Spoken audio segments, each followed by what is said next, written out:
Good evening, a very good evening to our most revered Guruji, Dr. Ashok Kumar Mohanty sir, Dr. Milendra Rao sir, Dr. Narendra Gupta sir, Dr. Mahesh Chandra sir, our most senior and respected mentor, Dr. Manoj Jaiswal sir, Dr. Dilip Jani sir, Dr. M.B. Mahadik sir, Dr. S. Anand sir, Dr. Shashikant Shinde sir और हमारे सभी respected IHF family members. तो जैसा कि आप सभी को पता है, आज हमारे रिस्पेक्टेड मेंटर डॉक्टर आलोक पटेल सर ने अपना एक केस प्रेजेंट किया है। तो मैं स्पेशली उनका बहुत बहुत दिल से आभार प्रकट करना चाहता हूं कि आज फिर से उन्होंने एक बार अपना वीडियो केस प्रेजेंट किया है, क्योंकि वीडियो केस में हम माइंड मेथड में प्रैक्टिस करते हैं तो हमारे सामने वीडियो केस रहता है तो बहुत अच्छे से लर्निंग होता है। पेशेंट का जो टोन है, जो उसके जेस्चर रहते हैं, उसके फेस के एक्सप्रेशन रहते हैं, ये सब हमको अच्छे से सीखने को मिलते हैं। तो हमारी IHF फैमिली की ओर से हमारे आज के रिस्पेक्टेड मेंटर डॉक्टर आलोक पटेल सर का बहुत बहुत आभार। एक बार फिर से उन्होंने वीडियो केस प्रेजेंट किया है। तो सबसे पहले मैं हमारी IHF फैमिली की ओर से उनका वेलकम करता हूँ। Welcome sir, very good evening sir. Thank you sir, thank you, very very good evening sir. जी, तो स्टार्ट करते हैं सर, ओवर टू यू। जी सर, नमस्कार। नमस्ते सर, नमस्ते। कैसे हैं सर? एक महीने बाद मैं मुलाकात होती है जी हमारी। जी जी सर, मैं एकदम अच्छा हूँ और मेरे को एगरली मतलब मैं इंतज़ार करता हूँ कि आपका सेशन कब होगा, क्योंकि आपका पर्सनैलिटी इतना अफेक्शनेट है, इतना माइल्ड है। हमेशा जब भी बात होती है तो बहुत अच्छा लगता है। वो मतलब प्यार आपकी टोन में, आपके शब्दों में, आपकी बातों में झलकता है। तो thank you sir, thank you so much कि आप हमारे साथ यहाँ पर हैं। Sir, like attracts like. जी सेम जी चीजें सेम चीज को अट्रैक्ट करती हैं। जी तो जी जैसे आप है वैसे ही दूसरों में जी वाइब्रेशंस सर, मैच होते हैं। बिल्कुल सर, बिल्कुल। Thank you sir, thank you. जी सर। तो शुरू करते हैं। जी तो सबसे पहले तो बहुत बहुत आभार प्रवीण सर का, जो जिनने मुझे हर बार एक अपॉर्चुनिटी देते हैं, मुझे अपना जो कुछ मैंने अभी तक गेन किया है वो सब आप लोगों के साथ शेयर करने के लिए। तो thank you Praveen sir, and gratitude to all respected mentors, masters, Hahnemann sir, Rao sir, Chandra sir, Sehgal sir, Hahnemann sir, हाँ, Dilip Jani sir, Manoj Jaiswal sir, Praveen sir, और सभी हमारे श्यामल किशोर सर, है ना। तो सभी मेंटोर्स ने हम लोगों को सिखाया है, हम लोग लर्न कर रहे हैं और एक दूसरे को एक्सपीरियंस शेयर करके हम लोग आगे बढ़ रहे हैं। तो ये इस केस से शुरू करते हैं। ये छोटा सा केस था। इसको ना फिशर और पाइल्स दोनों का प्रॉब्लम था और ये काफी टाइम से इसको चल रहा था। तो अभी मेरे पास वो तो ये हमारे यहाँ एक ये जस्ट डायल सिस्टम चलता है, शायद सभी जगह है वो। तो उस पर ये काम करता है। तो उस उसके एक मैनेजर ने इसको रिफर किया। ठीक है, तो ये आया, थोड़ा देर बैठा, इंतजार करना पड़ा उसको, बट मुझे ही मिलना था क्योंकि उसका प्रॉब्लम सॉल्व नहीं हो रहा था और ऑलरेडी वो होम्योपैथी ले रहा था। ठीक है, तो एडवांटेज क्या है माइंड सिस्टम का, ये हमको देखना होता है कि हर केस में अभी ये आपको देखने को मिलेगा। जैसे आप लोग भी प्रैक्टिस कर रहे हैं क्लिनिक पे, तो जो ऑर्थोडॉक्स सिस्टम पर प्रैक्टिस कर रहे हैं, जो लोग पॉली रेमेडीज दे रहे हैं, उनके फेलुअर्स आपके पास आएंगे, है ना। तो मेरे पास जितने पेशेंट आते हैं वो ऑलरेडी होम्योपैथ के आते हैं, जो उल्टा पुल्टा प्रैक्टिस करते हैं। उल्टा पुल्टा इन द सेंस, ऐसा ये नहीं है कि कुछ भी उल्टा पुल्टा है, बट या यदि आप थ्योरी सिद्धांत के ऊपर बेस्ड होकर प्रैक्टिस नहीं कर सकते तो फिर आप होम्योपैथी का एवोल्यूशन भूल जाइए, है ना। होम्योपैथी तभी आगे बढ़ेगी क्योंकि हम यदि सिंगल रेमेडी देते हैं, पोटेंसी देते हैं बराबर, तो फिर पेशेंट सेटल कैसे होता है ये हम आपको, जैसे अभी मैंने इस केस से सीखा और मैं वो शेयर करने वाला हूँ। ठीक है, तो आप लोगों ने बहुत बढ़िया इनपुट दिया है और कुछ लोगों ने रेमेडी निकाली है, उनको कंग्रेचुलेशन पहले ही। तो सर वीडियो रन करते हैं, मैं ट्राई करता हूँ एक बार। जी सर। तो आप लोग बताइए ना। सर आप ही करिए, वो इधर से होगा नहीं, मेरा यदि चालू रहता ना तो नहीं होगा। ओके सर, मैं करता हूँ।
सर ने आपको रिकमेंड किया। किसको दिखाया था? संजीव वानखेड़े। संजीव वानखेड़े, हाँ। फिर क्या हुआ? तो बस वहीं पे शुरू में दवाई चली, हाँ। तो कुछ महीने तक सही रहा, फिर वही फिशर है ना? हाँ। सिर्फ फिशर, पाइल्स तो नहीं है? नहीं फिर सही है। हाँ। कब से है? अभी 2 दिन से, मतलब 2-3 दिन से ज्यादा हुआ, मतलब जब से बढ़ा ना, तो गर्मी बढ़ी, थोड़ा सा जो लैक्टिक थी वो हार्ड हुई, तो ब्लडिंग हुई थोड़ी बहुत। अभी तो खैर काफी आराम है, अब जलन भी नहीं हो रही है। कैसे? ऑटोमेटिक। ऑफिस जाना भी बंद कर दी, टोटल रेस्ट कर रहा हूँ, पतला खाना खा रहा हूँ, थोड़ा सा प्रिकॉशन रख रहा हूँ, उस चक्कर में थोड़ा सही। क्या नाम? गौरव चौबे। सर एक लेटर पैड भी चाहिए मुझे ऑफिस में डालने के लिए, मेल करना है। 2-3 दिन का बेड रेस्ट लिख दीजिएगा उसमें, 3-4 दिन का। और मतलब ये ऐसा कुछ स्टॉप नहीं होता पर्टिकुलर परमानेंट कि जैसे कॉन्स्टिपेशन बढ़ा और फिर ये दिक्कत हो जाती है। कब से? एक्चुअल सर ये है, मेरे को 7-8 महीने पहले हुआ था। अब मैंने फर्स्ट टाइम दिखाया था वानखेड़े सर को, तो उन्होंने एक लिक्विड पीने के लिए दिया था और एक लुब्रिकेंट दिया था। तो उन्होंने बोला था अभी इसी को यूज करते हैं, 1-2 महीने से को चला हुआ, फिर उसके बाद जैसे भी हो फिर मुझे रिजल्ट बताना। तो 2 महीने बाद, 2 महीने बाद फिर गया था मैं उनके पास, तो उस समय रिलैक्स था। फिर 2 महीने बाद फिर वही कंडीशन आ गई, फिर ब्लीडिंग हुई, फिर गया मैं उनके पास, तो उन्होंने बोला फिर वही सेम, उन्होंने ट्यूब बस जो डुप्लीकेट था लगाने के लिए वो बस चेंज किया, बाकी जो लिक्विड था जो पीने के लिए दिया था वो सेम था। उसके बाद फिर कंटिन्यू करता रहा। No voice, very slow voice, rather inaudible. Sir जी, हेडफोन सभी को यूज सुनाई कीजिए। पड़ रहा है बराबर कि सर कोई प्रॉब्लम है? आप बाकी लोगों को है? नहीं सर, आवाज नहीं आ रही है। आप बेहतर हुई है। सर आवाज भी कम और स्क्रीन भी थोड़ी सी बड़ी कर दीजिए। स्क्रीन आप लोग थोड़ा सा जूम करके, जूम तो नहीं होगा इसमें, आपको सुनना है, ठीक है? इसमें जेस्चर पोस्चर नहीं थे, तो आपको सुनना है इसको। तो वॉइस उसका ऑडिबल है ना बराबर कि नहीं? सर स्लो है। Slow sir. तो जिनको स्लो लग रहा है वो हेडफोन यूज कर रहे हैं या नहीं कर रहे, पहले तो ये बताइए। हेडफोन यूज करके भी स्लो है सर, लो है वॉइस, लो है। अब आवाज आ रही है, स्लो तो है अब सर, हुई लेकिन ठीक। हेडफोन में अच्छे, जी हेडफोन में अच्छे से आ रही है। नहीं सर, स्लो स्लो ही जरूर है। है, वॉइस स्लो ही है बहुत, हेडफोन यूज ओके करके भी। ओके, तो मेरे पास तो सर इसका साउंड भी फुल है। अब ठीक है जी। सर आप सिर्फ जब बंद कर दीजिए, मैं ट्राई करता हूँ। है मैं एक बार प्ले करता हूँ, अभी देखिए और फिर बताइए, अगर स्लो है तो फिर देखते हैं कोई सोल्यूशन। कुछ नहीं हुआ। अब जैसे यही गर्मी है कि स्टार्ट खुद हो, बंदा बोल दे ना सर। ऐसी सुबह सुबह की बात है, वो ब्लीडिंग भी हुआ, जलन भी हो रहा था, मतलब बहुत ज़्यादा वो मेहनत लगानी पड़ रही थी, वो भी मतलब इमोशनली से। हाँ सर, वॉइस स्लो है। वॉइस काफी लो है सर, तो आप बंद करिए सर, मैं ट्राई करता हूँ। सर ये लो ही आने वाली है, आप एक्सप्लेन कीजिए ना सर, आलोक सर। हाँ, तो सर को परेशानी आप होगी, इसलिए मैं करता हूँ, मैं पॉज कर लूंगा, है ना, जहाँ जहाँ मुझे जी करना सर, है। जी। हाँ।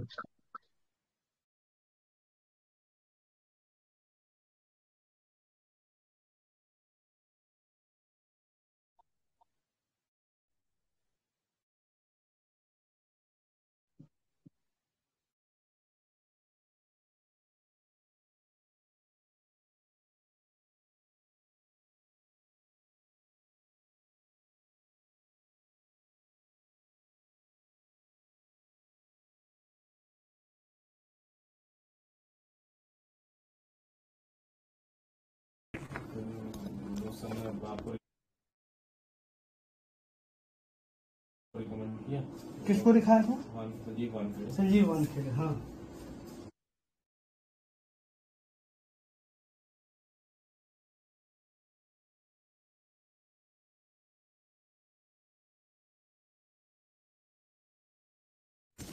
तो उस समय आपको रिकमेंड किया।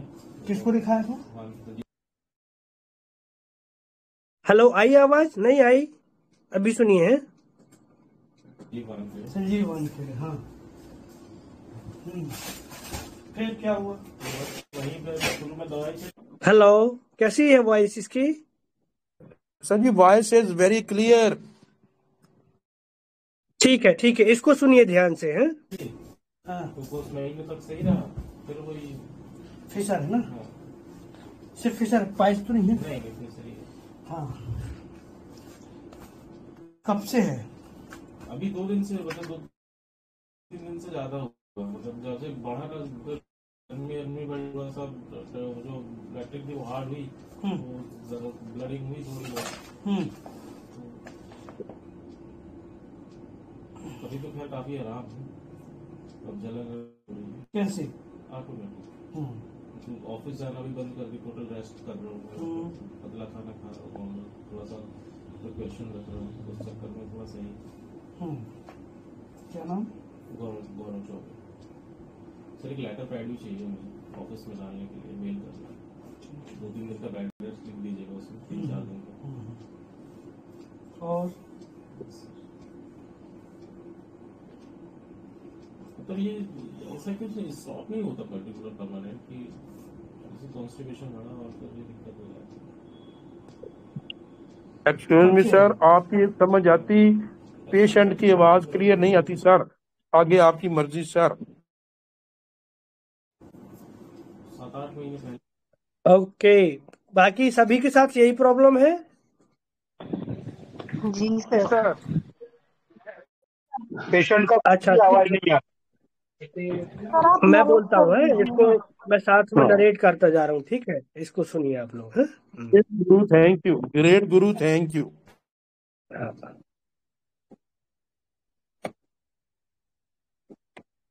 संजीव वानखेड़े, हाँ।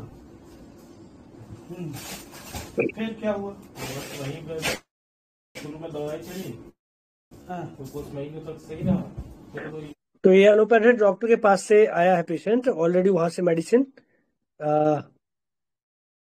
एक सेकेंड, हाँ, एलोपैथी डॉक्टर से मेडिसिन ले रहा है पेशेंट। है तो वहां से थोड़ा बेटर हुआ, लेकिन वापस फिर से इसको प्रॉब्लम हो गई।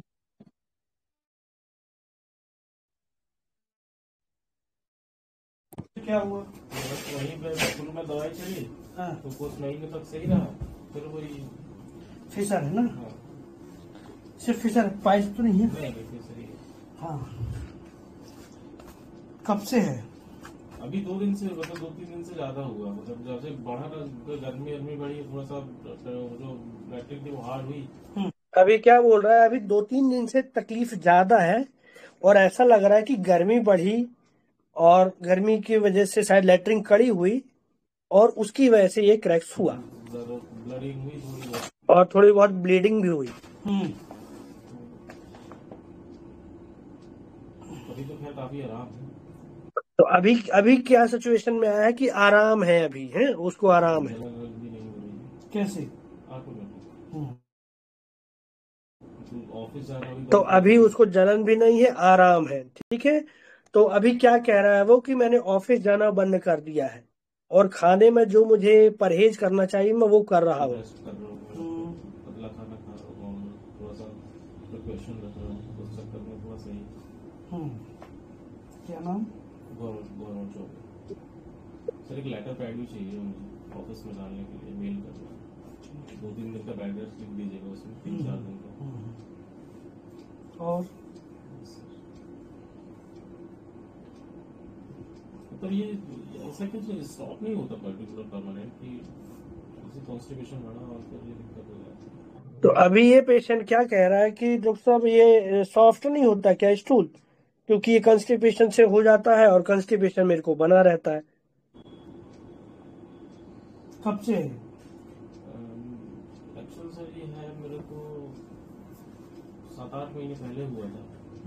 तो अभी मैंने पूछा इसको कि कब से है, तो 7-8 महीने पहले इसको हुआ था, है? तब मैंने फर्स्ट टाइम दिखाया था तो फर्स्ट टाइम में किसी को दिखाया, वन फेसर को, तो उन्हें एक लिक्विड पीने के लिए दिया था और एक लुब्रिकेंट दिया था।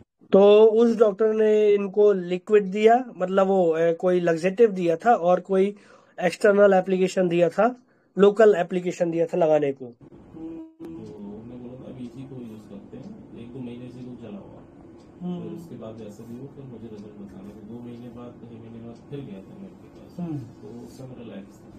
फिर 2 महीने बाद फिर वही कंडीशन आ गई, फिर तो 2 महीने तक यूज किया, थोड़ा सेटल हुआ, वापस तकलीफ हो गई, फिर वापस गया डॉक्टर के पास, उनके पास तो उन्होंने बोला फिर वही फिर सेम ट्रीटमेंट उन्होंने वापस दिया। बस जो डुप्लीकेट था लगाने के लिए वो बस चेंज किया, बाकी जो लिक्विड था जो पीने के लिए दिया था वो सेम था। प्रिपरेशन भी रखे मैंने, तो उसमें फिर कभी कुछ नहीं हुआ। मतलब 5-6 महीने ठंड का सीजन था तो वैसे भी कुछ नहीं हुआ। अब जैसे ही गर्मी स्टार्ट हो गई है तो फिर ऐसे ही करके डॉक्टर ने कुछ ऐसी दवाइयां चेंज करी, तो ये करीब 6 महीने बेटर था, ठीक है। अभी वापस फिर से स्टार्ट हुआ, तो फिर ये क्या कह रहा है कि गर्मी आ गई और स्टूल हार्ड होना शुरू हो गया और फिर ये प्रॉब्लम शुरू हो गई। परसों के दिन ऐसी सुबह की बात है, वो ब्लीडिंग भी हुआ, जलन भी हो रहा था, मतलब बहुत ज्यादा वो तो मेहनत लगानी पड़ रही थी, वो भी मतलब मोशन भी सही नहीं जा रहे थे। और अभी इसका स्टूल हार्ड हो रहा है। तो हर बार गर्मी में होता है ऐसा क्या? कॉन्स्टिपेशन बढ़ा ना सर, मतलब जैसे कि खा लिया कुछ और मतलब समझ में आ रहा है कि ये बहुत ज्यादा प्रेशर लग रहा है करने में, तो अभी मैंने इससे पूछा कि हर बार गर्मी में ही होता है क्या आपको, तो उसने बोला नहीं, जब भी मैं कुछ ऐसा खा लेता हूँ जिसकी वजह से कंस्टिपेशन होता है, तो कंस्टिपेशन होता है, स्टूल हार्ड हुआ वहां पर फट जाता है, लग जाता है। वो स्मूथली होता है सब कुछ तो बिल्कुल दिक्कत। और जब स्टूल नॉर्मल होगा तो कोई भी बिल्कुल भी तकलीफ नहीं होगी। अभी जैसे 2 दिन से जब से रेस्ट पे हूँ तो अभी बिल्कुल नहीं हुई ब्लीडिंग, एक भी नहीं हुई।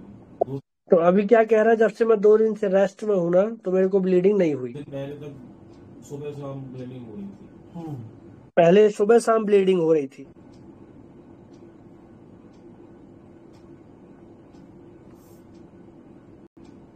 ब्लीडिंग होता है, हाँ दर्द अभी तो बिल्कुल नहीं है। जब तब होता है तब? हाँ तब थोड़ा होता है, जिस समय वो होता है तब थोड़ा सा जैसे ही अपन फ्रेश होकर उठते हैं। तो अभी उसको दर्द नहीं है, ठीक है, लेकिन दर्द कब होता है, जब वो फ्रेश होके उठता है ना, होता है और 10-15 मिनट बना रहता है। 10 मिनट तक समझ में आता है कि हार्ड है सर, बहुत प्रेशर से निकालना पड़ता है। स्टूल बहुत हार्ड है, प्रेशर से निकालना पड़ता है। तो स्मूथ ही नहीं जाती वो।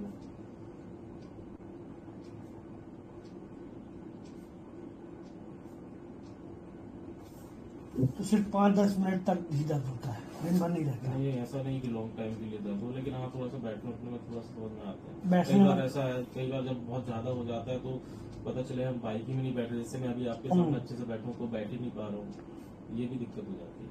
तो जब माइल्ड फॉर्म इसका रहेगा तब इसको थोड़ा बहुत, जब स्टूल हार्ड होगा फिर थोड़ा दर्द रहेगा, वही 10-5 मिनट दर्द रहता है, माइल्ड रहेगा और फिर ठीक हो जाएगा।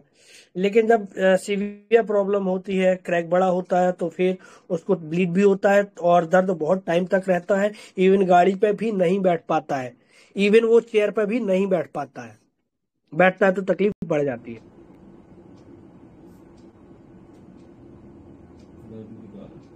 बैठ ही नहीं पाते क्या? नहीं बैठता तो हूँ, लेकिन वो जो जलन सी होती है ना वहाँ पे, कि वो तो जैसे ऐसा लगता है कुछ फंसा है वहाँ। जैसे वो कुछ पार्ट्स उसके जो जैसे स्मूथ जाना चाहिए तो वो पार्ट्स नहीं निकल रहे, कुछ है उसमें। तो दूसरी बार जब बैठो तो पूरा पेट साफ होता है, तो पेट ही का मेरे को समझ में आता है सर कि उसी का है, तो पेट नहीं सही है। पेशेंट बोल रहा है अभी पेट सही नहीं है, इसीलिए ये सब प्रॉब्लम हो रही है।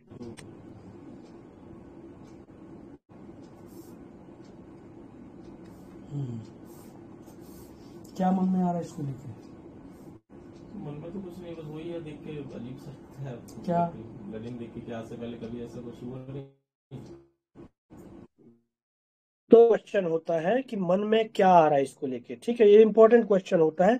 आप उसकी सारी समस्या सुन लो पेशेंट की, फिर उसके बाद आपको क्वेश्चन करना है कि इसको लेके मन में क्या चल रहा है। तो पेशेंट यहाँ से निकल के आता, तो इस पेशेंट क्या बोला कि यही चल रहा है कि ये हो क्यों रहा है। और उसको समझ में आता नहीं सर।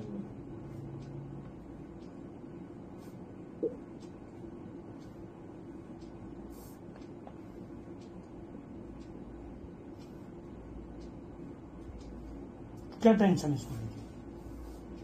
टेंशन यही है सर, पता है जो मुझे ब्लीडिंग हो रही है।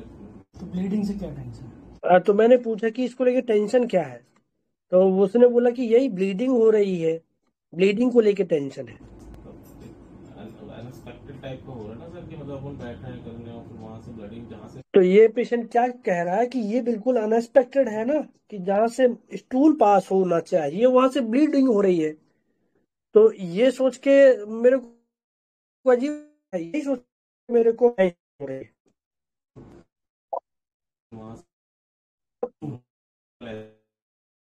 मतलब कुछ भी नहीं कि ऐसी ब्लीड होती है, वो तो स्टूल पास करके है, उस कहने का ये है, और वहां से ब्लीडिंग है, और थोड़ी बार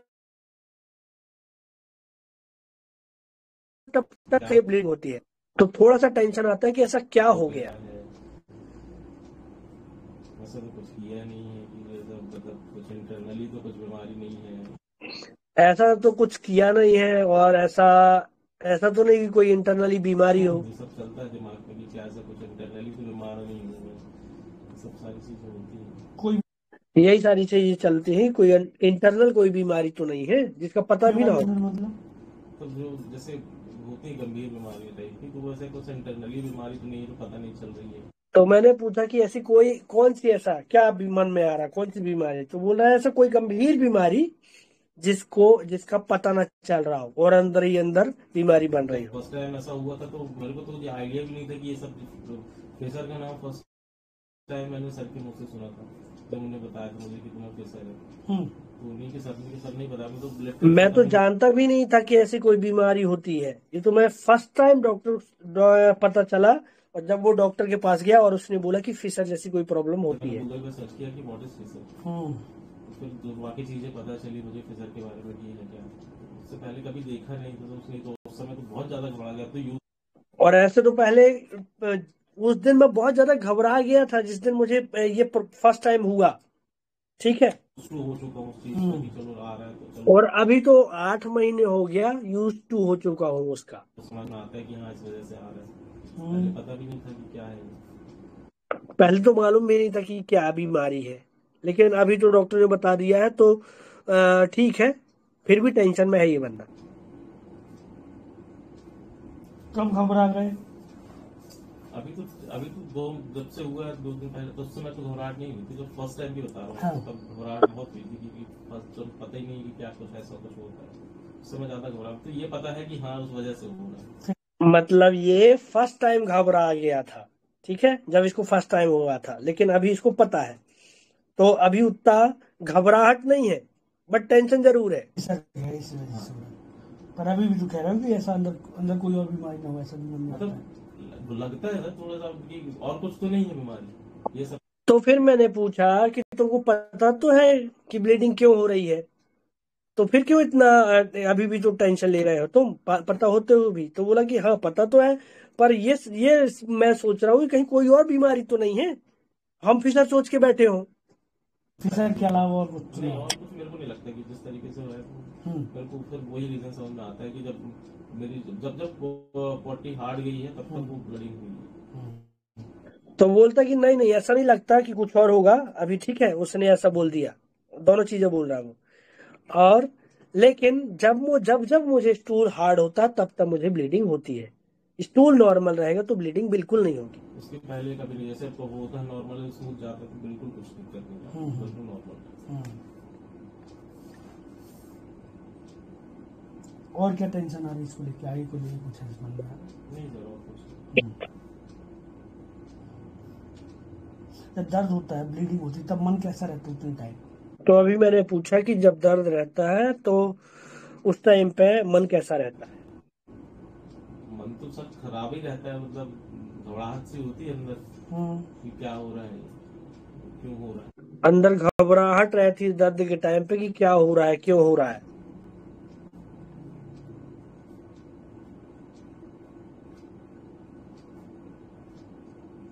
तो ये तो पता है ना फिशर की वजह से हो रहा है। पता है सर, लेकिन फिर भी मतलब ब्लड देख के होता है ना थोड़ा सा अंदर से घबराहट होने लगती है। तो मैंने बोला उसको कि तुमको पता तो है कि ये फिशर है और फिशर की वजह से ही हो रहा है, तो बोला वो मुझे पता है, फिर भी लगता तो है ना डॉक्टर साहब कि ये ब्लड आ रहा है, ठीक है ब्लड देख के तो लगता है ना। तो वैसा वाला है।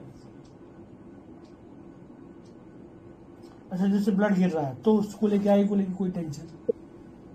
ब्लड रोज गिर रहा है तो अगर रेगुलर बेसिस पे हो रहा है सर तो तब तो बहुत बड़ी टेंशन की बात है कि रोज बैठ रहे हैं। तो अभी मैंने पूछा कि यदि रोज ब्लड गिर रहा है तो हर क्वेश्चन का आंसर मतलब रिलेवेंस है, ठीक है। तो आपको मैंने कहा कि यदि रोज ब्लड गिर रहा है तो आपको क्या मन में उससे क्या दिक्कत होगी यदि रोज ब्लड गिर रहा है? तो क्या बोल रहा है कि यदि रोज ब्लड गिर रहा है तो फिर तो बहुत बड़ी दिक्कत की बात है कि रोज आप बैठ रहे हैं, रोज ब्लड आ रहा है, रोज बैठ रहे हो रहा है तो बहुत ज्यादा टेंशन, बड़ी टेंशन की बात हो जाएगी। क्योंकि मतलब उसका पर्टिकुलर इलाज तो फिर होना ही चाहिए कहीं।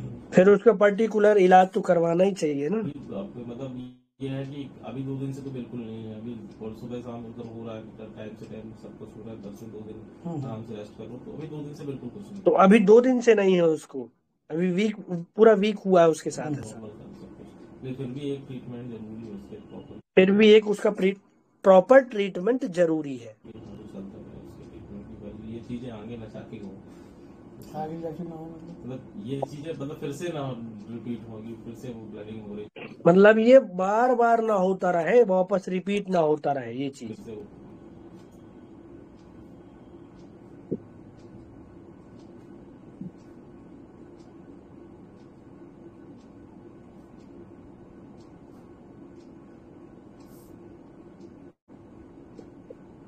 ऑपरेशन को नहीं बोल रहा हूँ डॉक्टर ने?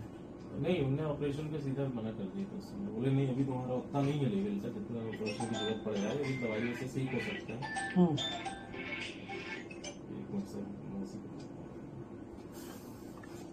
हेलो, उन डॉक्टर की दवाई से क्या होता है? आराम नहीं होता? नहीं मिलता है सर आराम, ऐसा नहीं कि मतलब जो ऐसा नहीं, मतलब कुछ समय जब तक हम यूज कर रहे हैं उस चीज हाँ तब तक आराम मिल रहा है। जैसे हमने थोड़ा सा उसको छोड़ा, मतलब 15-20 दिन का गैप कर दिया, 1 महीने गैप कर दिया, तो चीजें ऐसे हो जाती हैं। तो मैंने पूछा कि उन दवाइयों से आराम मिलता है क्या आपको? तो बोलता मिलता तो है आराम, बट वो वापस फिर आ जाता है। तो क्यों गैप कर देती हूँ, रेगुलर क्यों नहीं खाता? अभी मैंने पूछा मतलब गैप हो जाता है, बंद कर दो तो वापस ही फिर आ जाता है, तो मैंने पूछा कि वो दवाई क्यों बंद करते हो आप फिर? हो जाता है, चांसेस हो जाता है कि वो चीजें नहीं। तो फिर वो हंसा थोड़ा सा और बोलता है कई बार ऐसे चांसेस आ जाते हैं कि हो जाता है। तो दवाई बहुत ईमानदारी से नहीं खा पाते हो? तो अभी मैंने फिर से बोला उससे कि आप शायद ईमानदारी से दवाई नहीं खा पाते हो क्या? बोला ऐसा नहीं है। खाने पीने में परहेज हो जाता है नहीं? तो फिर मैंने पूछा परहेज होता है खाने पीने में, तो बोलता है हाँ। खाने पीने में कि गड़बड़ हो ही जाती कहीं कहीं। कई बार जैसे घर में फंक्शन, जैसे आप ही ने बताया कि फंक्शन, तो उसका कब गड़बड़ होता है खाने पीने में, तो उसने बताया कि जब घर में फंक्शन रहता है या मैं कहीं बाहर रहता हूँ, ऐसे टाइम पे गड़बड़ हो जाता है। तो अपन ने सोच के रखा कि नहीं अब शाम को, जैसे मेरा सामने शाम को मैं बहुत थोड़ा बहुत खाता हूँ, बहुत ज्यादा नहीं खाता। पार्टी है कहीं तो कुछ ले गया तो फिर थोड़ा की जगह बहुत ज्यादा हो जाता है। हाँ कई बार हो जाता है ऐसा, बाकी तो करता हूँ ना। मैं परहेज करता हूँ, बस कई बार ऐसा पार्टी है कहीं बाहर चले गए तो वैसा खाना तो नहीं मिलेगा ना जैसा मुझे चाहिए, तो ऐसे में गड़बड़ हो जाती है। तो विनोद से कैसे मिले? सर है मैं अभी जस्ट आया हूँ। अच्छा कब से? 3 साल हो गए। तो क्या बताया विनोद ने? मैं तो सीधा आप ही को रिकमेंड, बोल पागल हो तुम, कहाँ घूम रहे हो। आपको पहले मैं जानता भी था ना, अब दीपक पाठक आपके पास आया था, तो पहले दीपक पाठक के साथ मैं भी आपके पास आया था, ज्यादा मेरे को नहीं पहचान रहा होगा। तो समय में आपके पास बैठा सब कुछ था, लेकिन वानखेड़े सर का ये था कि ऑलरेडी वो हमारे जो जीजा जी हैं उनका हॉस्पिटल है यहाँ पे, श्री राधा कृष्ण हॉस्पिटल बल्कि, तो उनके बहुत खास मिलते हैं, तो उन्होंने मेरे को रिकमेंड किया था एक काम करो उनसे जाके विजिट करवा लो। तो मैं सब नॉर्मली उनके पास दिखाने तो मैंने इससे पूछा कि आप यहाँ कैसे आए, तो उसने वही बताया कि जो इसका मैनेजर है। तो ये सारी चीजें आपको देखो, आप इवन केस के बाद ना छोटा मोटा आपको बैकग्राउंड भी समझना चाहिए कि आया कैसे पेशेंट है ना। तो इसने क्या बोला कि मैं उसके थ्रू आया हूँ और उसका कोई रिलेटिव है, और उसके जो ये जिस डॉक्टर को, एलोपैथ डॉक्टर को कंसल्ट करता है, उसका कोई रिलेटिव है, ठीक है, इसलिए ये बंदा उस डॉक्टर के पास जाता है। सर क्या कह सकते, क्योंकि मैं टेंशन में था और ये सारी चीजें मतलब एक इंटरनली वो तो थोड़ा सा वो सीक्रेट टाइप की थी, तो मैंने सिर्फ उनसे तो ये क्या कह रहा है कि मैंने किसी से डिस्कस भी नहीं किया, इस इंटरनल प्रॉब्लम है ना, तो इसलिए मैंने ये सारी चीजें थोड़ा सा हंसा वो, और इसलिए मैंने किसी और से डिस्कस भी नहीं किया। डिस्कस किया था कि ऐसा कुछ है, ये होता क्या है, मेरे को ये बताओ आप। मेरे को बिल्कुल आइडिया नहीं है क्या हो रहा है मेरे साथ, मेरे को समझ में नहीं आ रहा। मेरे को कोई आइडिया नहीं है क्या हो रहा है मेरे साथ, आप प्रॉपरली बताओ कि है क्या मेरे को। बोले नहीं एक बार तुम जाके दिखाओ उनको कैसे क्या है।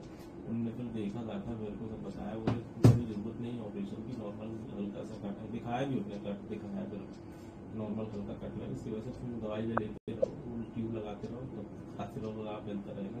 परमानेंट नहीं बोल सकते कि इसको परमानेंट इलाज मिल जाएगा तुमको, लेकिन हाँ जब तक खाते रहोगे तब तक मिलता रहेगा। हाँ, तो वो फिर उसी ने जिसने इसने जिसको शेयर किया उसी ने उस डॉक्टर के पास, एलोपैथ डॉक्टर के पास भेजा। वहां पर डॉक्टर ने साफ बोला इसको कि ये ठीक नहीं होता है, और जब तक दवाई खाते रहोगे तब तक ये ठीक ठाक चलता रहेगा।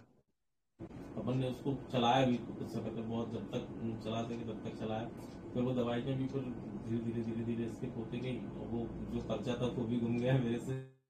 क्या क्या मैंने विनोद सर से डिस्कस किया, विनोद सर ऐसी ऐसी बात है, और 2 दिन से छुट्टी पर था, मैं जा ही नहीं रहा था ऑफिस में। उनसे पूछा कि भाई कोई बीमारी है क्यों नहीं आ रहे हो ऑफिस में, अब उनसे क्या बताऊं। तो ये भी काम पर नहीं जा रहा था, ठीक है, 2 दिन से रेस्ट कर रहा था, तो इसके दूसरे मैनेजर ने पूछ लिया कि तुम काम पे क्यों नहीं आ रहे हो। कि ये बीमारी है मेरे को, ऐसा कुछ है। मैं ये बता रहा था कि हेल्थ इशू है सर, अभी नहीं तो इसने नहीं बताया उसको, उसने दूसरा कुछ बताया कि हेल्थ इश्यूज है मेरे को, इसलिए नहीं आ पा रहा हूँ।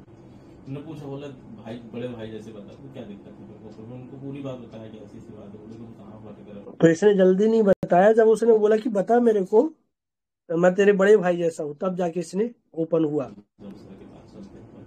मैं कल से आने की सोच रहा हूँ आपके पास, कल भी आने की सोच रहा था, लेकिन कल दिक्कत की वजह से नहीं आ पाया। तो आज मैं सुबह सर को कॉल किया, मैं सर आ रहा हूँ, उनको नहीं आओ चल, तब फिर आपको कॉल लगाया कि सर आकर आ रहा हूँ। अरे जब तकलीफ होती है तब उस टाइम पे मूड कैसा रहता है? गुस्सा? तो अभी मेरा क्वेश्चन था कि जब आपको तकलीफ होती है तब आपका मूड कैसा रहता है? चिड़चिड़ क्या कर मन करता है? हाँ वो तो रहता है, क्या होता है? सब तो रहता है, जैसे कि गुस्सा तो आता है हल्का सा, और कोई बात करना चाहता है तो बात नहीं होती, तो थोड़ा चिड़चिड़ होती है, बात करना चाहता है कोई तो मैं बात नहीं करता हूँ। नहीं करोगे, ये चीजें होती है। तो क्या चाहते होते क्या? कोई बात ना करे। तो मैंने पूछा कि क्या चाहते हो तुम टाइम, तो बोलता कोई बात ना करे, शांति से बैठने दो, शांति से बैठने दो। कोई बात करता है तो चिड़ होती है? हाँ चिड़चिड़ापन आता है। मैंने पूछा कोई बात करता है तो बोलता चिड़ होती है।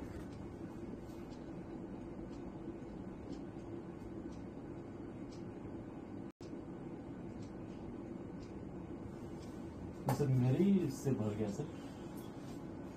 तो ये केस था। हेलो, सबको सुनाई पड़ा?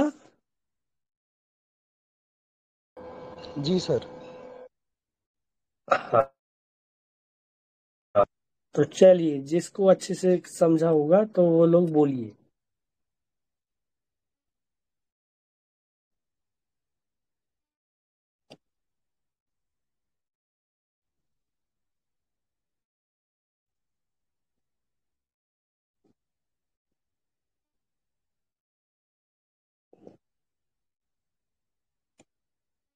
हेलो, सुनाई तो पड़ा ना? अच्छे से सुनाई पड़ा होगा, क्योंकि दो दो लोगों ने बोला एक ही केस को, पेशेंट ने खुद भी, मैंने भी।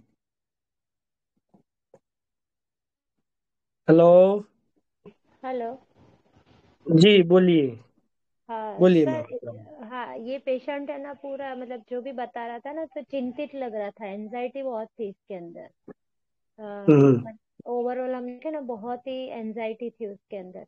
जैसे उसने हम्म बताया कि पहले जब उसको स्टार्ट हुआ था तब भी मतलब जो अननोन चीजें जो वो जानता नहीं है, तो उसने क्या बोला था कि भाई लेटरिन की जगह से ब्लड निकलेगा, तो अनएक्सपेक्टेड था उसके लिए, वो अननोन था, हम्म उसको पता नहीं था, उसकी वजह से वो डर गया था। फिर उसको पता चला कि भाई ये फिशर है, पता चल गया कि फिशर है, तो अभी एनजाइटी उसकी कम होनी चाहिए। लेकिन फिर आपने पूछा कि फिर भी ब्लड अगर रोज आता है तो भी अभी चिंता हो रही है, क्योंकि फिर भी ब्लड आ रहा है, तो अभी भी एंशियस तो है ये, इवन दो उसको पता है कि फिशर है, फिर भी अभी वो एंशियस है और वो जानना चाहता है कि है क्या है, क्योंकि ये अच्छा नहीं हो रहा है। जैसे थोड़े हम्म मतलब इतने टाइम से वो दवाई ले रहा है पर उसको अच्छा ही नहीं हो रहा है, इसलिए वो जानना चाहता है कि ये है क्या ये। और उसको मेन कंप्लेंट कब होती है कि जब वो कॉन्स्टिपेटेड होता है तभी होती है। जैसे कि ये नॉर्मल है, पर उसने बार बार ये चीजें 3-4 बार बोला कि भाई ऐसे कोई दवा है कि लूज स्टूल हो जाए तो ये तकलीफ ना हो। जैसे अभी आपके पास आया है, तो अभी उसको प्रॉब्लम नहीं है, पर जब भी उसको हार्ड स्टूल होता है, वो बोल रहा है कि जब भी हार्ड स्टूल होता है तभी मुझे ये प्रॉब्लम होती है। तो मुझे ये पूरा हम्म मतलब मैं क्या बोलते हैं, फियर ऑफ अननोन या fear of stranger, anxiety, dark, light desire, फिर थोड़ा मतलब एम्ब्रेसमेंट भी था उसको कि भाई ये चीज मैं कैसे बताऊं, उसने सर को भी नहीं बताया। और फिर उन्होंने बोला कि भाई चल तू मुझे बता, फिर उन्होंने बताया यूं, तो थोड़ा हम्म एम्ब्रेसमेंट भी था उनके अंदर। हम्म तो ये तो मुझे एक मतलब चिंतित आदमी ही लगा, मतलब ये क्या बोलते हैं। और नक्स भी कई लोगों ने लिखा है, लेकिन नक्स होता तो वो कहीं ना कहीं रेस्ट नहीं लेता, या फिर मान लो रेस्ट भी लेता तो वो कहीं ना कहीं वो बोलता ना कि मेरे भी काम में अफेक्ट हो रहा है, या इस तरह की बातें उसमें होती ही हैं। तो यहाँ पे हाँ उसने एक ये चीज भी बताई कि उसको पेन के टाइम उसको इरिटेबिलिटी होती है, वहां पे उसको क्वाइट वांट्स टू भी चाहिए, इरिटेबिलिटी, पेन ड्यूरिंग। तो ये सब देख के मुझे सर फॉस्फोरस का फील आ रहा है पेशेंट। बहुत बढ़िया। Thank you. अच्छा सोचा है। चलिए,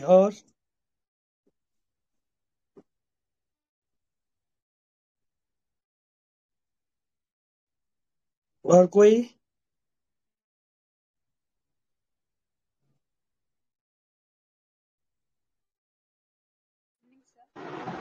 जी प्लीज। हाँ बोलिए मैम। हाँ सर, मैं कोशिश कर रही हूँ। यहाँ पे सर जो पहले ये पेशेंट है ना, कि फर्स्ट इंस्टेंस में क्या हुआ, जब फर्स्ट ब्लीडिंग हुई तो ये डर गया, तो ये डर उसका वही कंटिन्यू है अभी तक, जो जो एक एलिमेंट की तरह हम ले सकते हैं। जब भी उसको थोड़ा सा प्रॉब्लम होता है तो वो उसी डर में फिर से आ जाता है ना। हम्म उसको ये लगता है कि कोई खतरा है, ये हम्म ऐसी जो प्रॉब्लम मेरी हो रही है, कोई खतरा है, क्यों हो रही है बार बार ना। एंजाइटी डार्क में भी है, फिर उसको मतलब कि ये भी है कि उसको लाइट भी चाहिए, कि मेरे को मालूम चल जाए कि किस वजह से ये हो रही है। आपके पास में भी आया तो वो भी उसने प्रश्न किया कि क्या क्या हो रहा है, क्यों हो रहा है, मेरे को इसकी थोड़ी सी चिंता होती है ना। जब भी हम्म ब्लीडिंग होती है मैं घबरा जाता हूँ। तो ये सारा, और कॉन्स्टिपेशन उसको है, बहुत ज्यादा कॉन्स्टिपेशन में भी प्रॉब्लम आती है। तो थोड़ा सा उस पे एम्बेरसमेंट की फीलिंग है, क्योंकि वो जब उसके मैनेजर ने पूछा कि आपको क्या प्रॉब्लम है, तो पहले तो उसने कुछ बताया नहीं, क्योंकि वो थोड़ा सा एम्बेरस फील कर रहा था कि ये इंटरनल प्रॉब्लम है, मैं कैसे शेयर करूं इनके साथ में, है ना। तो उसने अपने कॉन्फिडेंस में लिया, बोला कि मैं तुम्हारे भाई जैसा हूँ। तो फिर उसने अपनी प्रॉब्लम को शेयर किया कि हाँ मेरे को ये प्रॉब्लम हो रही है, मैं इसलिए ऑफिस नहीं आ रहा। तो वो ग्रोपिंग में भी है सर, मतलब कि ऐसा कि पता नहीं क्या हो रहा है, क्या नहीं हो रहा है, क्या हो रहा है। तो सर मेरी तो यहाँ पे ओपीएम की तरफ मेरी वो है, लेकिन साथ में डीडी में फॉस्फोरस है। तो ओपीएम का ये पेशेंट भी ऐसा मतलब कि बहुत एंजाइटी डार्क में रहता है, ग्रोपिंग में रहता है कि मेरे को क्या हो रहा है, कुछ मालूम ही नहीं चल रहा उसको, है ना। फिर उसको फिर ये क्या कहते हैं, डेंजर का भी है, इम्पेडिंग डेंजर की, मतलब ये मालूम नहीं क्या खतरा है, मतलब कि हो रहा है मेरे साथ में, ये क्या बीमारी कहाँ से कहाँ तक चली जाएगी, वो सारा इसी उधेड़-बुन में पड़ा हुआ है। और वो फ्राइट, ओल्ड फ्राइट है, फियर, वो फियर फिर वही चीज में वो चला जाता है, मतलब वो फ्राइट जो हुआ था ना, वो फिर से उसको जीता है।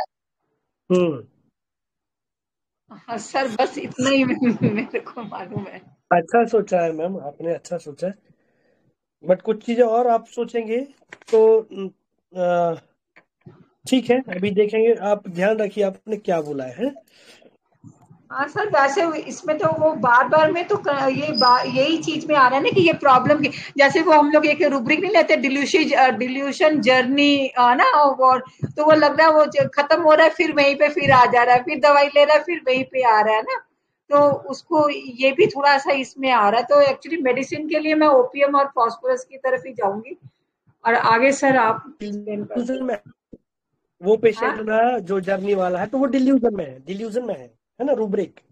हाँ, तो पेशेंट खुद डिल्यूशन ही नहीं कहेगा है। डॉक्टर साहब मैं, तो ये इसमें पेशेंट ने बोला ही नहीं, तो नहीं, डिल्यूजन तो ये नहीं बोल रहा। मैंने वो नहीं कहा, मैंने कहा सर उसी तरीके से ये कर रहा है जैसे डिल्यूशन जर्नी में होता है ना, कि मैं दवाई ले रहा हूँ, फिर आ जा रही है प्रॉब्लम, फिर आ रही है, फिर प्रॉब्लम, मतलब उसको लग रहा है कि मैं इसी चक्कर में मैं पड़ा हुआ, मैं ठीक नहीं हो रहा हूँ, उसको एंजाइटी है, एंजाइटी डार्क की ज्यादा प्रॉब्लम है। एंजाइटी है, हाँ, बिल्कुल एंजाइटी डार्क की प्रॉब्लम है, और उसको लाइट चाहिए कि मेरे को बता दो कि मेरे को प्रॉब्लम क्या है, और उसको वो खतरा नजर आ रहा है कि कहीं कुछ और प्रॉब्लम ना हो जाए, कोई बड़ी प्रॉब्लम ना आ जाए ना, ये चीज है। खतरा नजर आ रहा है, सही कहा आपने, हाँ, खतरा है उसको। हाँ, हाँ। बढ़िया ओके, अच्छा थैंक यू इनपुट सर। है आपका, बहुत बढ़िया।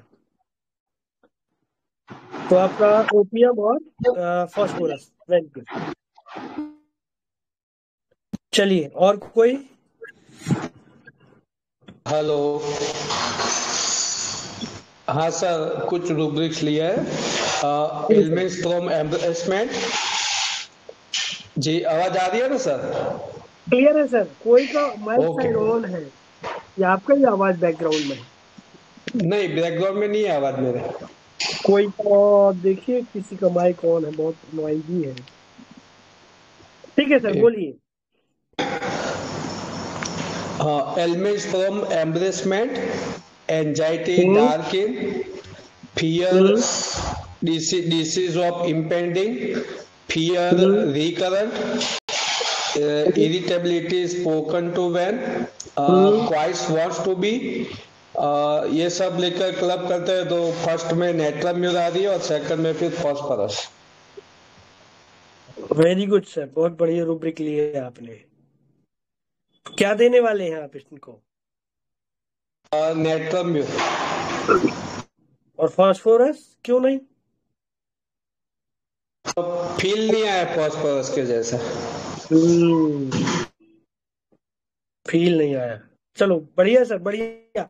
ये भी एक सर आइडिया अच्छा है। फास्फोरस की एक है, जैसे स्टूल को लेके कहता है कि ना पेशेंट मतलब कि बहुत अनकंफर्टेबल होता है, बहुत डिफिकल्टी से स्टूल पास करता है, इवन कहते हैं ना कि डॉग स्टूल टाइप कैसा इसका ये है।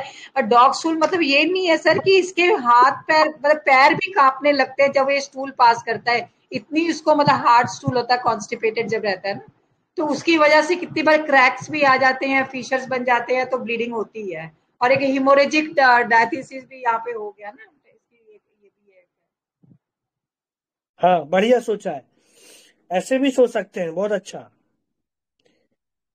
ये आइडिया अच्छा है आपका, बट इसके लिए और ये जो आपने सोचा ना, ये अच्छा सोचा है, लेकिन इसको ना जब आप रिपर्टराइज करेंगे तो आप कुछ और मिलेगा। दिस इज जनरल, आप जो सोच रहे हैं ना, दिस इज बिग जनरल, ठीक है। हेमोरेजिक डायथेसिस का कितनी हाई मैं जस्ट अपना सर, मैं अभी क्लिनिक से आई हूँ ना, तो मैंने रेपर्टराइजेशन नहीं किया, मैं जस्ट आपका केस मिल जाएगा आपको। पहले आवाज भी साफ नहीं थी।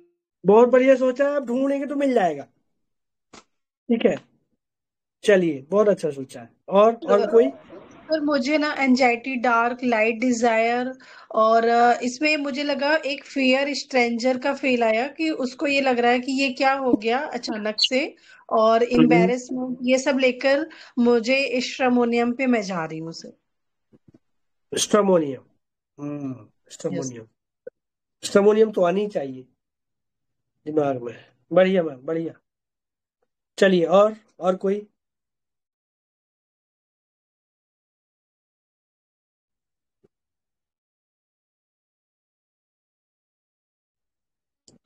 और किसने सुना अच्छे से?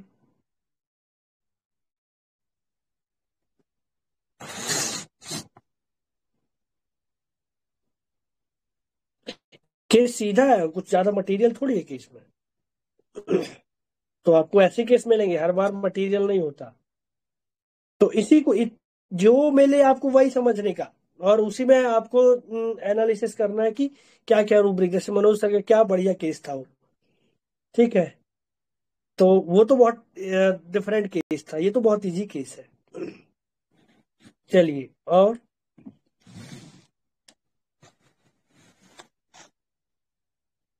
बोलिए, और कोई?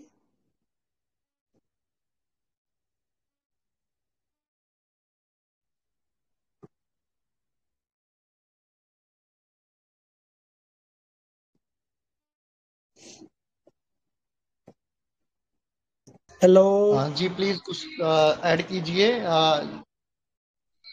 यस बोलिए, नो बोलिए, या अपना एनालिसिस शेयर कीजिए।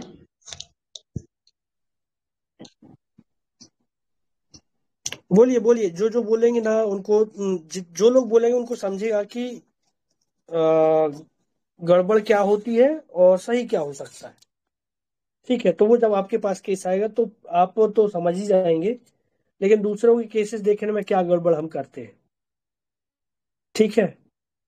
बोलिए।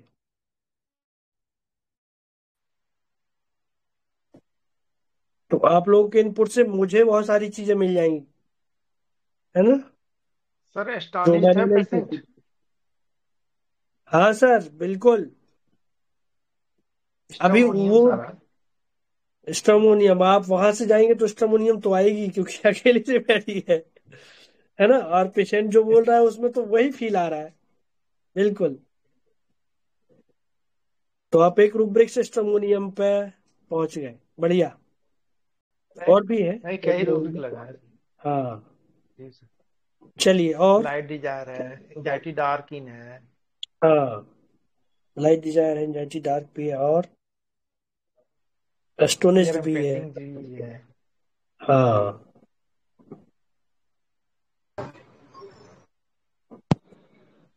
चलिए, और कोई? हेलो। Hello sir. हाँ, बोलिए।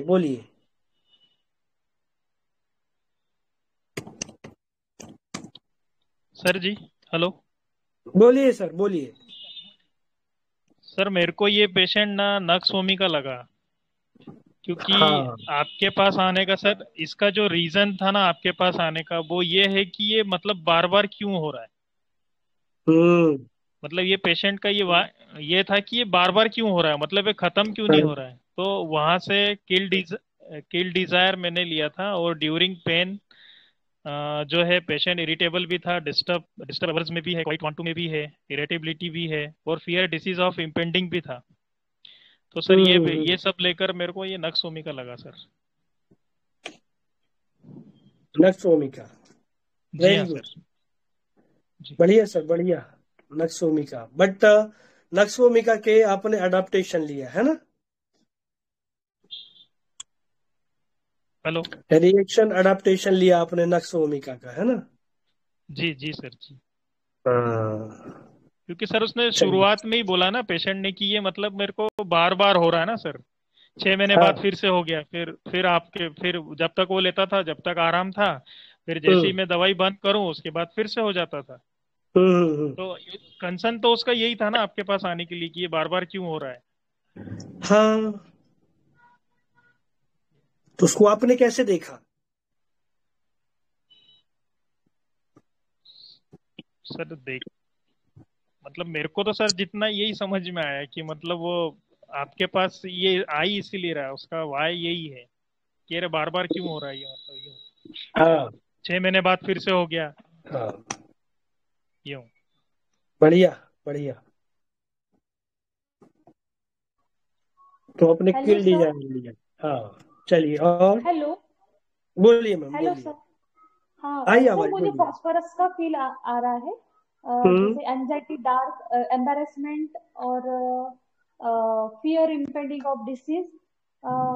फियर तो है और ये लेकिन ना सर मुझे फॉस्फोरस का ही फील आ रहा था। हाँ, फास्फोरस, हाँ। Yes sir. फील फील पे दे रही हैं आप रम्या जी? या हाँ सर, रूब्रिक फील पे? पे रूब्रिक भी और थोड़ा फील भी सर। फील कैसे? सो सर वो एम्बेरसमेंट भी वो लग रहा था, और एंजाइटी डार्क ही अंदर क्या है कुछ है तो ऐसा। तो लाइट डिजायर भी था सर, तो ऐसा फील लेके मुझे फॉस्फोरस लग रहा था सर। हम्म, बढ़िया बढ़िया। बट अभी सोचिए आप, किसी कौशिक सर ने बोला था कि ये फास्फोरस का फील नहीं लग रहा, ऐसा उनको क्यों नहीं लगा? क्योंकि फील इज डिफरेंट ना, आप तो रूब्रिक से जा रही हैं। फील मतलब क्या? आपने फील किया?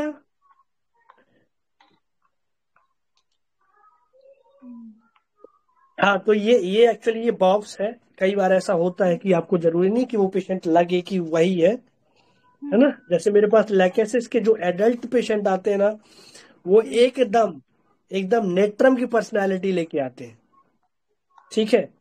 तो वो हाँ इवन वो बोलते भी नहीं है, कोई बात नहीं करते। जब आप पूछोगे तो बोलेंगे, पर धीरे धीरे धीरे धीरे बोलते हैं। तो वही जो हमने लैकेसिस के बारे में सुना है कि लैकेसिस पर्सनालिटी ऐसी होती है, इतना वाई वीसीएस होता है ना। आते ही सही शुरू हो जाएगा, ऐसा नहीं होता वो। तो उसके पीछे का रीजन कुछ और होता है। तो ऐसे ये बॉक्स है, जिसको हमको बॉक्स नहीं बनाना कि वो पर्सनालिटी ऐसी ही है और ऐसे ही आएगी आपकी क्लिनिक पे, ठीक है। हाँ सर। बढ़िया, यस तो सर। आपने फास्फोरस दिया इसको। चलिए, और कोई? मुझे रूब्रिक पूछना था कि fear of unknown, fear of strangers और हाँ। In the presence of strangers aggravation, ये तीनों हम मतलब कब ले सकते हैं? और स्ट्रेंजर नहीं है, स्ट्रेंजर्स है, हाँ, तो वो थोड़ा बताइए सर, क्योंकि ये जब रूब्रिक ले रही थी ना तो मुझे इन तीनों में भी लग रहा था कि कौन सा लेना चाहिए। अभी बोलेंगे मैम, है अभी वो रूब्रिक भी बताएंगे, ठीक है। और कोई?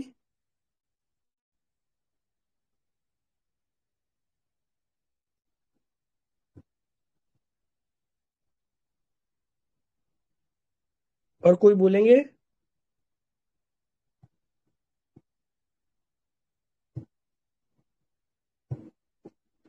हेलो, या डिस्क्लोज करें, ठीक है।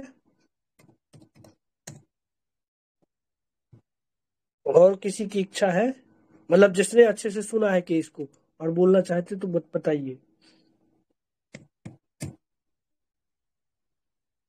Hello, good evening sir. हाँ जी मैम, जी मैम बोलिए। Sir, elements of embarrassment, kill desire, anxiety, darking and light desire, लेकिन नाइट्रम हो रहा है सर पहले। क्या किया आपने? Element from embarrassment, light desire, anxiety, hmm, dark और किल डिजायर लिया सर। तो एक ही रेमेडी, नेट्राम्यूर। नाइट्रम और फॉस्फोरस आ रहा है सर साथ में। हाँ, तो देना क्या है? सर नाइट्रम और लगता है। क्यों? सर केस तो पूरा देखा नहीं, लेकिन नाइट्रम और लग रहा। हम्म, चलिए बढ़िया बढ़िया। और कोई? Hello sir. हेलो, गुड जी इवनिंग सर। सर। जी गुड इवनिंग। सर मुझे ये कल्केरिया लग रहा है, थ्रोट फियर है इसमें, एंजाइटी भी है, लाइट डिजायर भी है, और हाँ। डिलीजन है इसमें, मतलब unrecognised disease, what is that? Hmm disease hmm impending fear, उसका जो मेन है कि fear disease of impending incurable of being, इसको लेके मेरा कंफ्यूजन ये आ रहा है। हम्म। बाकी तो सारी रूब्रिक है इसमें। कैलकेरिया भी पास में ही है, बट कुछ चीजें हैं जो कैलकेरिया का नहीं है इसमें। अच्छा, ठीक है, ओके, थैंक बढ़िया सर बढ़िया। तो और कोई है या डिस्क्लोज करें नाउ है?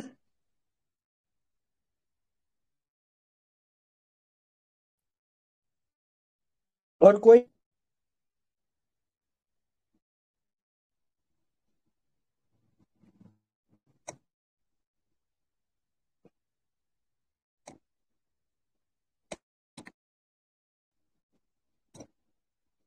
ठीक है, डिस्क्लोज करते हैं। तो ये केस में ना, तो बहुत सारे लोगों ने सही कहा है, और कुछ ये जो आप लोगों को कंफ्यूजन आया, तो ये छोटे छोटे कंफ्यूजन आ सकते हैं केस के टाइम पे कि फॉस्फोरस जैसा भी लग रहा है, मतलब रूब्रिक वाइज, है ना। तो किसी ने कहा कि ये फॉस्फोरस, नेट्राम्यूर, स्ट्रामोनियम, ये आसपास आ रहे हैं, ठीक है, कैलकेरिया। तो जब आपको लगेगा कि ये सब आसपास चल रहा है, तो अभी कुछ लोगों का एक्सपीरियंस है कि ये फॉस्फोरस जैसा नहीं है, ठीक है, कुछ लोग कहेंगे ये नेट्रम जैसा नहीं है। तो जिनके पास जो एक्सपीरियंस है उन्हें वो अप्लाई किया और रेमेडी बोली, ठीक है। कुछ लोग सीधा रूब्रिक के साथ गए और रूब्रिक के साथ बोले। तो जब आपका एक्सपीरियंस धीरे धीरे डेवलप होता जाएगा, तो फिर आप ऐसा करने लगेंगे कि इवन पेशेंट को देखा और रेमेडी दे दी, ठीक है। तो और रूब्रिक तो बैकग्राउंड में चल ही रहा है आपके दिमाग पे कि ये भी हो सकता है, जैसे एंजाइटी डार्क, लाइट डिजायर, ठीक है। अभी सर ने कहा कि वो एस्टोनिस्ड, तो ये एक्चुअली एस्टोनिस्ड ही था, ठीक है, बट वो केस के साथ कैसे मैच हो रहा है कि नहीं हो रहा है, ठीक है। तो स्ट्रामोनियम भी क्लोज था, ठीक है। तो तो अभी देखिए, एम्बेरसमेंट में है क्या स्ट्रामोनियम? No sir. हाँ, ठीक है। तो इसका मतलब ये कि वहां से एम्बेरसमेंट तो था, है ना। आप लोगों ने बहुत बढ़िया पकड़ा कि एम्बेरसमेंट है इसमें, ठीक है, जो स्ट्रामोनियम में नहीं है।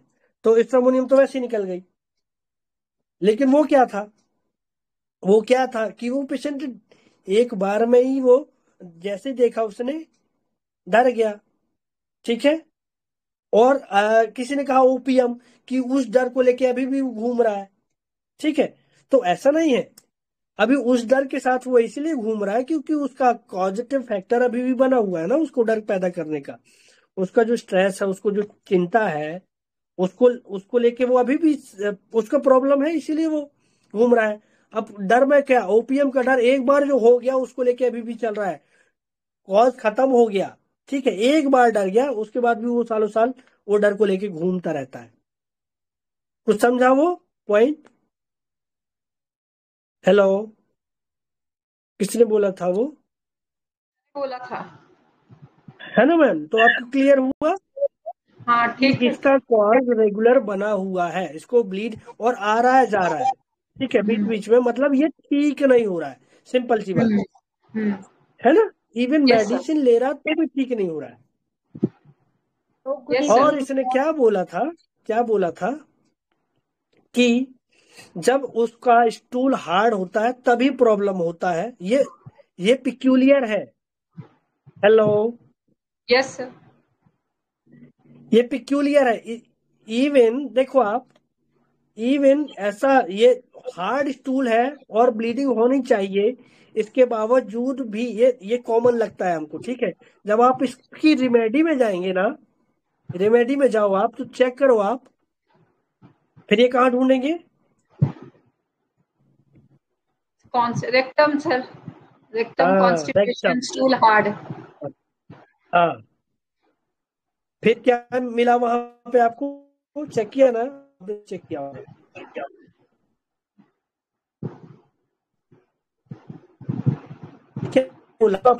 पेशेंट हेमोरेज कैसे भी, इवन सॉफ्ट स्टूल, इवन वो जाए तो कई बार सिर्फ ब्लीडिंग ही होती है, स्टूल भी नहीं होता। ठीक है, कई बार मिक्स करके आता है। देखो आप, ये सारे रूब्रिक्स हैं। कई बार बिफोर स्टूल, कई बार ड्यूरिंग स्टूल, कई बार आफ्टर स्टूल, कई बार इन तीनों में। ठीक है, तो देखो आप, हमारी अभी जो ये एवोल्यूशन वो ये चल रहा है, होम्योपैथिक एवोल्यूशन है ना, तो something is also part of whole. ठीक है, तो आप इस समथिंग को देख के भी एंट्री ले सकते हैं। और ये मेरा पुराना एक्सपीरियंस है ये रूब्रिक के साथ। चेक करो आप, कोई चेक करेगा? क्या चेक करेंगे? सबसे पहले तो ये है। ठीक है, जब हम क्लासिकल में प्रैक्टिस करते थे ना, तो ये, तो इसका तकलीफ क्या है? सबसे तकलीफ क्या है मेन? इस ब्लीडिंग कब होती है? जब स्टूल हार्ड है। ठीक है, इसके और हार्ड नहीं है तो कोई ब्लीडिंग नहीं है, बिल्कुल ब्लीडिंग नहीं है। ठीक है, और ब्लीडिंग भी कैसी? टप टप टप, मतलब बहुत ब्लीडिंग होती है उसको। हेलो, तो चेक करिए, कोई चेक किया? रिपर्टरी में क्या ढूंढेंगे?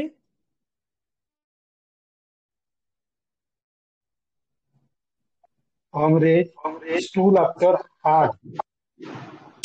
हाँ, परफेक्ट, यही रूब्रिक है ना? Rectum, haemorrhage, stool after hard, specially hard.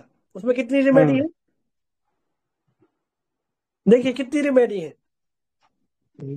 कमी है ना? 7-8 रेमेडी है शायद, और कम है ना? हाँ, तो पॉलीकार्प है, नेट्रम्यूर है, 12 रेमेडीज है। अभी पुराने में तो और कम थी, 7 रेमेडी है। ठीक है, तो 12 ऐड हुई है, तो इसका मतलब ये इंपॉर्टेंट रूब्रिक है। और इसका मेरा पुराना एक्सपीरियंस है, नेट्रम्यूर नेवर फेल। यदि आपके पास ऐसा पेशेंट आता है कि ब्लीडिंग होती है स्पेशली हार्ड स्टूल, ठीक है, तो अभी तो 12 में से चूज करना पड़ेगा। तो कई बार क्या होता है, वो पर्सनैलिटी भी नेट्रम की होती है, इसीलिए ऐसा। ठीक है, तो वो जो पर्सनैलिटी है वैसे ही उसका बॉडी भी रहेगा। ठीक है, तो जैसे देखो आप, इसमें उसको हार्ड स्टूल के साथ में ब्लीडिंग होता है, और स्पेशली हार्ड स्टूल। ठीक है, तो अब हमारे पास सिर्फ 12 रेमेडी, और मेरा जो रडार था उसमें तो 7 रेमेडी है, जिसमें नेट्रम्यूर 3 मार्क में है। ठीक है, तो मैंने यहीं से पहले मैंने उसको एंट्री लिया कि ये पेशेंट, और ये पेशेंट एंजाइटी में है, ये ब्लीडिंग क्यों हो रही है? ठीक है, आप सभी रूब्रिक लिया, ये ब्लीडिंग क्यों हो? ठीक है, डॉक्टर भी आया, देखो आप, ठीक है कि इसकी वजह से हो रहा है, लेकिन इसकी एंजाइटी इसकी जा नहीं रही है, ये अपने आप को कंसोल ही नहीं कर पा रहा है। इवन डॉक्टर ने भी इसको कंसोल नहीं कर पाया। वो दिमाग में आया उसके कि ठीक है हो रहा है, लेकिन वो क्यों हो रहा है ब्लीडिंग, समझा है ना? तो एंजाइटी डार्क 3 मार्क था इसमें, और उसके बाद लाइट डिजायर था, और एम्बैरेसमेंट था, जैसे आप सभी लोगों ने लिया है ना। तो इस पेशेंट को, मतलब ये देखो आप, और हाइड हाइड किया उसने, मतलब अपने दोस्त को बताया क्या? आधा बताया, आधा नहीं बताया। कोई हेल्थ इशू है, ठीक है, तो उसने आधी बात नहीं बताई, क्योंकि ये ऐसी जगह है जो बताने में उसको बुरा लगता है। ठीक है, तो element from embarrassment, light desire, anxiety in the dark, और जिसको आप लोगों ने स्ट्रेंजर्स कहा, वो क्या क्या रूब्रिक था वो? एस्टोनिस्ड वाला। ठीक है, तो एस्टोनिस्ड जैसा है ये, तो इसके साथ क्या हुआ? ये भी एस्टोनिस्ड ही हुआ, क्योंकि उसने क्या बोला? मैं तो डर गया वो देख के, अचानक ये क्या हो गया मेरे को, है ना? तो स्ट्रोमोनियम का वो प्रेजेंटेशन रहता है, लेकिन बाकी चीजें मिलनी चाहिए। ठीक है, अभी इसकी बातें देखो आप, ये आराम से बैठ के बता रहा है। ठीक है, स्ट्रमोनियम यदि इतने डर में आएगा तो इसकी हालत खराब रहेगी और बिल्कुल वो तो आपके पास में आके चिपक के बैठ जाएगा। ठीक है, तो वो जो एक और रूब्रिक था, एंजाइटी प्रेजेंस ऑफ स्ट्रेंजर्स। अभी भी वो स्ट्रेंजर्स बैठा हुआ है उसके साथ, उसकी बॉडी में वो जो क्रैक्स है और जो ब्लीड कर रहा है वही उसका स्ट्रेंजर्स है, और उसकी प्रेजेंस में ये पेशेंट एंजाइटी में है। ठीक है, अभी किसी ने पूछा था फियर, फियर ऑफ अननोन, तो फियर है वो। ठीक है, रूब्रिक ही शुरू होता है फियर से।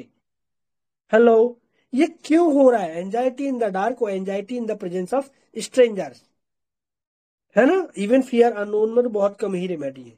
अननोन जिसको हमको बारे में पता ही नहीं, उसका डर है। ठीक है, जिसको हम नहीं जानते। और एंजाइटी अनसर्टेन, जैसे फियर ऑफ डार्क, तो आपको पता है अंधेरे का। एंजाइटी हवा में घूमते रहते। अभी इसकी हवा में क्या चल रहा है इसके दिमाग पे, कि कुछ भी बीमारी हो सकती है ना। और कौन सी बीमारी इसको नहीं पता, कोई भी बड़ी बीमारी। तो अब हम उस फिशर को लेके बैठे रहे कि ये तो फिशर है और अंदर ही अंदर और कुछ भी हो सकता है। तो इसका था ये फियर ऑफ बिट्रेड बीइंग। ठीक है, उसके साथ धोखा हो सकता है। हेलो, समझा? इसीलिए वो और ज्यादा डरा हुआ है और ज्यादा चिंता में है। ठीक है, फियर ऑफ इम्पेंडिंग डिजीज, कोई बड़ी बीमारी हो सकती है। ठीक है, और उसने बोला था इसका इलाज तो होना ही चाहिए क्योंकि ब्लीडिंग हो रही है। तो ऑब्जेक्टिव रीजनेबल भी है, केयरफुल भी है ये बंदा। ठीक है, देखो आप, मैंने सारी चीजें रूल आउट करी थी कि ये कहीं फ्रिवलस तो नहीं है। कैसे रूल आउट किया? उसके खाने पीने में। तो उसने बोला कि मैं वैसे तो परहेज करता हूँ, लेकिन कभी ऐसा हो जाता है कि यार मेरे लिए तो पार्टी में खाना अलग से बनेगा नहीं, यहाँ पे गड़बड़ हो जाती है खाने पीने में, बाकी मैं परहेज करता हूँ। ठीक है, सेंसिटिव टू टच, जब तकलीफ होती तो बैठ भी नहीं पाता, पार्टी में नहीं बैठता। ठीक है, और आपको ने रूब्रिक लिया था स्पोकन एवर्जन टू बीइंग, कहा था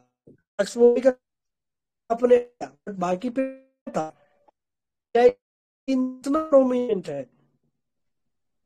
हेलो, तो इन सब चीजों को आपको जोड़ना है, सिर्फ रूब्रिक ऐसे ही अप्लाई नहीं करना है, वो पूरी पर्सनालिटी आपका पिक्चर बन जाएगा। क्योंकि हमारी रूब्रिक की लिमिट है ना, रूब्रिक इतने सारे हैं, फिर हमको उसको इधर घुमा करके भी अप्लाई करते आना चाहिए, है ना। हेलो, ठीक है, ये सारे रूब्रिक क्लियर हुए?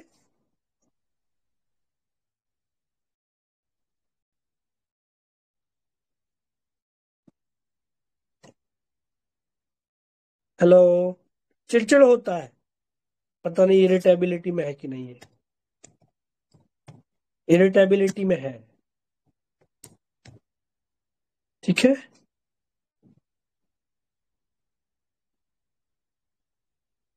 ये इरिटेबिलिटी पूछ पेन रही ड्यूरिंग। हाँ, फियर ऑफ स्ट्रेंजर कब लेना है और प्रेजेंस ऑफ स्ट्रेंजर एग्रावेशन कब लेना है? एग्रावेट, देखो आप, प्रेजेंस ऑफ एग्रावेट, यही एक्चुअली एग्रावेशन इसका देखो आप, बार बार ब्लीड होता, वो ट्रिगर करता उसकी एंजाइटी। हेलो, इस बंदे में फियर से ज्यादा एंजाइटी ज्यादा है। वो एंजाइटी ज्यादा है ना, और एंजाइटी से ही उसको फियर आ रहा है। ठीक है, इसको पता नहीं है ना। और फियर काहे का? देखो आप, एंजाइटी कौन पैदा कर रहा है उसको? जो उसकी जानकारी का नहीं है ना, उसको पता ही नहीं है। जैसे फियर में हमको पता है।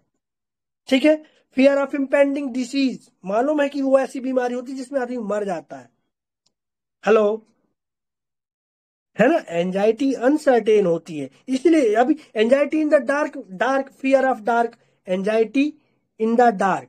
ठीक है, तो ये जो डार्क है उसको नहीं पता, इवन पता होते हुए भी डॉक्टर ने इसको बताया तो ये इनकॉन्सोलेबल है पेशेंट, समझाने से भी नहीं समझ सकता, इवन उसकी एंजाइटी ट्रिगर होती रहेगी। ठीक है, कई पेशेंट आपके पास आएंगे। अभी किसी ने फास्फोरस कहा, तो फास्फोरस बहुत बढ़िया आप लोगों ने बताया कि फास्फोरस, लेकिन देखो आप, फास्फोरस डिस्कस करता है, डिस्कस एवरीथिंग। ठीक है, डिस्कस फ्रॉम एवरीवन, वो बताएगा ताकि वो उसको कोई भेज दे जाके। ठीक है, फियर वेकिंग ऑन, उसको डराया डर के बाद फिर वो भागता है। जैसे लास्ट केस मैंने शेयर किया था, उसको उसके दोस्त ने बोला कि जा यार तेरे को मुंह में ट्यूमर, कहीं जाके दिखा डॉक्टर के पास, तब जाके वो आया मेरे पास। मतलब डर गया, फिर वहां पे वो डर गया, है ना।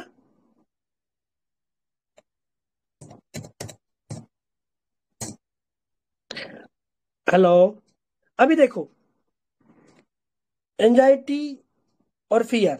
अब fear of dark, anxiety in the dark, fear of dark, ये ट्यूमर हो गया। यहाँ पे कई पेशेंट आएंगे, डॉक्टर साहब डर लगता है इसको देख के। ठीक है, ये है क्या? ये कहीं कोई ऐसी बीमारी, कहीं कैंसर तो कैंसर ना बन जाए कहीं। ठीक है, वही एंजाइटी वाला क्या, उसको उसको नहीं पता, कहीं कुछ भी हो सकता है डॉक्टर साहब। ठीक है, और फियर वाला बोलेगा कैंसर, कहीं कैंसर ना हो जाए। समझा ये अंतर? हाँ। तो वो उसको फियर, मतलब फियर, उसको पता है कि ये कैंसर हो सकता है, ये गांठ कहीं कैंसर की तो नहीं है।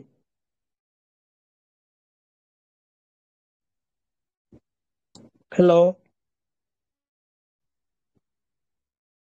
एक रूब्रिक है हमारे पास, एंजाइटी फियर विथ, साथ में चिंता भी है, साथ में डर भी है। ये बहुत इंपॉर्टेंट रूब्रिक लगाइए आप इसको। ठीक है, क्लियर हुआ ये? और फॉस्फोरस आएगा ना, तो फॉस्फोरस की वाइवेसिटी मिलेगी, उसका प्रेजेंटेशन अलग रहेगा। ठीक है, ये श्योर है।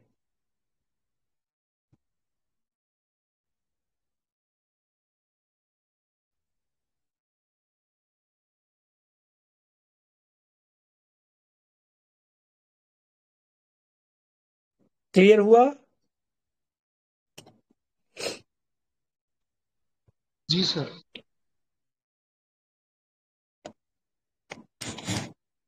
देखो एंजाइटी फियर विथ में भी है 3 मार्क में नेट्रेम्यूर, है ना। तो इसको डर भी था, चिंता भी थी।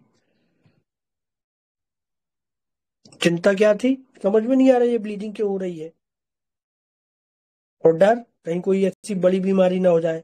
डर, कहीं कुछ गड़बड़ ना हो जाए, हम फिशर समझ के बैठे हैं और अंदर ही अंदर कुछ और बड़ी बीमारी ना बन जाए, तो बेटरेट का भी डर है उसको, है ना। और सबसे ज्यादा होता क्या है, ये जब ब्लीडिंग होती है, पाइल्स के पेशेंट आएंगे ना, और वो ठीक नहीं हो रहे होते, तो उनको डर रहता है कहीं कैंसर ना हो जाए। ठीक है, उनको कैंसर का डर रहता है कि ये जो ठीक नहीं हो रहा, ब्लीड हो रहा है, ऐसा तो नहीं कहीं अंदर ही अंदर कैंसर बन रहा हो।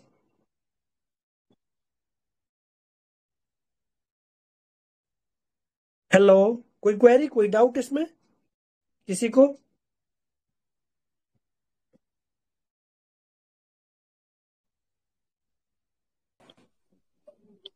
तो नेट्राम्यूर दिया था, हाँ, इसको नेट्राम्यूर 30 के 3 डोज दिए थे, उसके बाद फिर वापस पेशेंट नहीं आया। 3 महीने बाद या सिस्टर को लेके आया सेम प्रॉब्लम के लिए, उसको भी फिशर और पाइल्स दोनों थे। ठीक है, तो वो पेशेंट आज भी बेटर है, 6 महीने हो गया, ना ब्लीडिंग ना, इवन सबसे पहले आपका फॉलोअप क्या आएगा, ब्लीडिंग, वो स्टूल नॉर्मल हो गया। ठीक है, यदि उसका स्टूल नॉर्मल नहीं हुआ, भले ब्लीडिंग बंद हो गई, इसका मतलब आपका रिमेडी सही नहीं है। ठीक है, bleeding is particular, stool is general, है ना। तो हेलो वो सर। जनरलिटी इसका। हाँ hello, good evening sir. Sir मैं ये पूछ रही जी थी, मैम, आपने बोलिए। रेक्टम में स्टूल, क्या आपने रूब्रिक लिया सर? और उसमें रूब्रिक है ना, रेक्टम देखिए, rectum haemorrhage, stool, stool after hard, उसमें रूब्रिक देखिए। हेमरेज के बाद स्टूल हार्ड, ऐसा? हाँ हाँ। नहीं, वो मुझे कंफ्यूज थोड़ी हो रही थी सर। सर हायोस कैसे डीडी करेंगे सर इससे? लाइट डिजायर नहीं है उसमें, एंजाइटी डार्क नहीं है, हाइपोथाइमस तो बहुत दूर दूर तक नहीं है ना। एक रूब्रिक आपको लग रहा है कि फियर ऑफ बेटेड बीइंग, तो हाँ। लाइट डिजायर कितना इंपॉर्टेंट था, एंजाइटी डार्क, है ना। ये दो सर दो हायोसाइमस होगा तो वो दूसरे डॉक्टर के पास ही नहीं जाएगा, उसको तो धोखे की बहुत प्रॉब्लम होती है ना, कि मैं फिर से नया हाँ डॉक्टर लूंगा तो मेरे पास कुछ वो अगर नहीं समझ पाया तो मेरी बीमारी कहीं और मतलब विभत्स ना हो जाए, तो ये डर के मारे नहीं जाएगा, फियर ऑफ बीइंग बिट्रेड और डिसीव्ड में वो रहता है ना। हाँ हाँ, ऐसे पर इसको पकड़ के नहीं चलना है। बहुत सारे पेशेंट आते हैं, बट जब आपके पास आएंगे, इवन ऐसे आएंगे कि उसने भेजा है मेरे को, ठीक है, जब आपके पास आएंगे तो बहुत कॉशियसली आपसे वो सारी चीजें समझने की कोशिश करेंगे, कैसे होता है, क्या होता है, दवाई से ठीक होता है कि नहीं होता है, ठीक है, कोई साइड इफेक्ट तो नहीं है, ऐसी दवाई देना। अभी मेरे पास हाइपोथायराइडिज्म का पेशेंट आया, 1 घंटे बात किया, पूरी समस्या बोली, बट दवाई नहीं लेना डॉक्टर साहब मेरे को आपसे। तो मैंने कहा काय के लिए इतनी देर बैठा है? बोला दवाई नहीं लूंगा, आप दवाई का नाम लिख के दे दो मेरे को, ठीक है, नाम लिख के दे दो, मैं ले लूंगा बाहर से और खा लूंगा। तो मैंने कहा कि मैं तो ऐसा करता नहीं हूँ। बोला कि मेरे को ना, मैंने फॉस्फोर वो लाइकोपोडियम खुद से ले लिया था, उसके बाद से मेरे को प्रूविंग हो गया। तो इस तरीके से हाइपोथायराइडिज्म बिहेव करेगा। तो ये तो प्योरली और भयंकर हाइपोथायराइडिज्म था, मतलब ये पेशेंट, ठीक है, ये है इतना मॉर्बिड लेवल का, तो हर बार नहीं मिलेगा, मतलब ये तो मेंटली ही पेशेंट डिस्टर्ब है। और आप देखो, आप ऐसे पेशेंट को कैसे देंगे दवाई, ठीक है। तो एक वो कई तरीके का एक बाल वाला मेथड आता है, बहुत सारी वॉइस ट्रांसमिशन आता है ना, तो उसका तो मैंने किया नहीं। तो ऐसे पेशेंट को मैंने उसको दिखाया कि देखो कुछ नहीं होता दवाई से, ठीक है, एक डोज से कुछ नहीं होता, तो वो मानने को तैयार ही नहीं। मैंने उसके सामने दवाई ली भी, हायोसाइमस लिया, उसको बताया कि देखो कुछ नहीं होता, नहीं मानने को तैयार, ठीक है, बार बार मैं दवाई नहीं लूंगा, आप लिख के दे दो। तो मैंने उसके हाथ में इधर टपका दिए दवाई, कि तेरे टंग पर नहीं दे रहा हूं मैं, इधर पे लगा देता हूँ दवाई, ठीक है। तो इधर लगवा लिया उसने, ठीक है, और 10 मिनट बाद उसका मूड चेंज हुआ। अभी समझो आप, और उसने हायोसाइमस टंग पे ली, हाँ, ओके सर। ठीक है, टंग पे ले ली उसने, मतलब उसका जो डर था बेट्रेड का, पॉइजन का, निकल गया, ठीक है। और अभी 80% बेटर है वो उसके अपने सस्पिशन से। अभी मैं कोई भी दवाई बोल रहा हूं, अभी उसने खुद ही बोला कि मेरा सारा वो डर निकल गया जो आपने दवाई दी थी, अब मैं कोई भी दवाई आसानी से ले सकता हूं। तो ये दूध का जला हुआ फूक फूक कर पीता है। एक बार इसको नुकसान हो गया ना, तो फिर दोबारा यहां से हायोसाइमस बनता है। कुछ पर्सनालिटी ही होते हैं हर जगह से, बट ये एवोल्यूशन रहता है पेशेंट का। ये बनता कैसे है, कहीं ना कहीं इसके साथ लफड़ा होता है। नेट्रम्यूर के साथ भी वही, एक बार लव में उसका धोखा होता है, तब जाके फिर वो नेट्रम्यूर वापस जल्दी से फ्रेंडशिप नहीं करता है ना। और कोई सर नेट्रामेर भी सस्पिशियस में है क्या? सस्पिशियस होगा ही ना, ये अगर आप इस तरह बोल रहे हैं कि वो भी मैम, ऐसे हाइट की तरह वो नेट्रम्यूर बिहेव फियर करता है, जब बिट्रेड लकड़ में भी बनता है। है तो फियर बेट्रेड में है ना नेट्रम्यूर, नेट्रम्यूर है, लैकेसिस है, इग्निशिया है। पुरानी रिपर्टरीज में नहीं ऐड किया, नए वाले में किया है क्या सर? हाँ। तो अभी देखो ना, जब लव अफेयर का सबसे बड़ा मामला है नेट्रम्यूर का, और वो एक बार गड़बड़ होती है तो नेट्रम्यूर जल्दी से वापस, कितने लोग हैं, एक फ्रेंड ने उसको चीट किया, वापस उसने किसी लड़के से या लड़की से उसने दोस्ती नहीं करी, करेगा तो बहुत मुश्किल से करेगा। कहीं ना कहीं फिर उसके दिमाग में वो बना ही रहता, कहीं ये भी मुझे बना चीट रहता करे, है ये भी नहीं धोखा दे, ऐसे रहता वही फिर ना, वो फियर होती ऑफ जाती बेट्रेड है। बीइंग, उसके अंदर fear fear of of betrayed betrayed being में वो कहीं रहता ही कहीं रहता है। गड़बड़ हो जाएगा। फास्फोरस को इससे कोई लेना देना नहीं है, आज इधर आज उधर, क्योंकि फास्फोरस जोड़ता ही नहीं है किसी से, वो समझा। तो डिसीजिंग है सर, जहाँ मिला वही मिक्स हो जाने वाला बंदा है। तो वो अपना काम चलाने वाला बंदा है ना, हाँ बिजनेस वाला बिल्कुल, बंदा। बिजनेस है, जहाँ मिला बिजनेस वहां अपने आप को इंटर कर लिया। हाँ,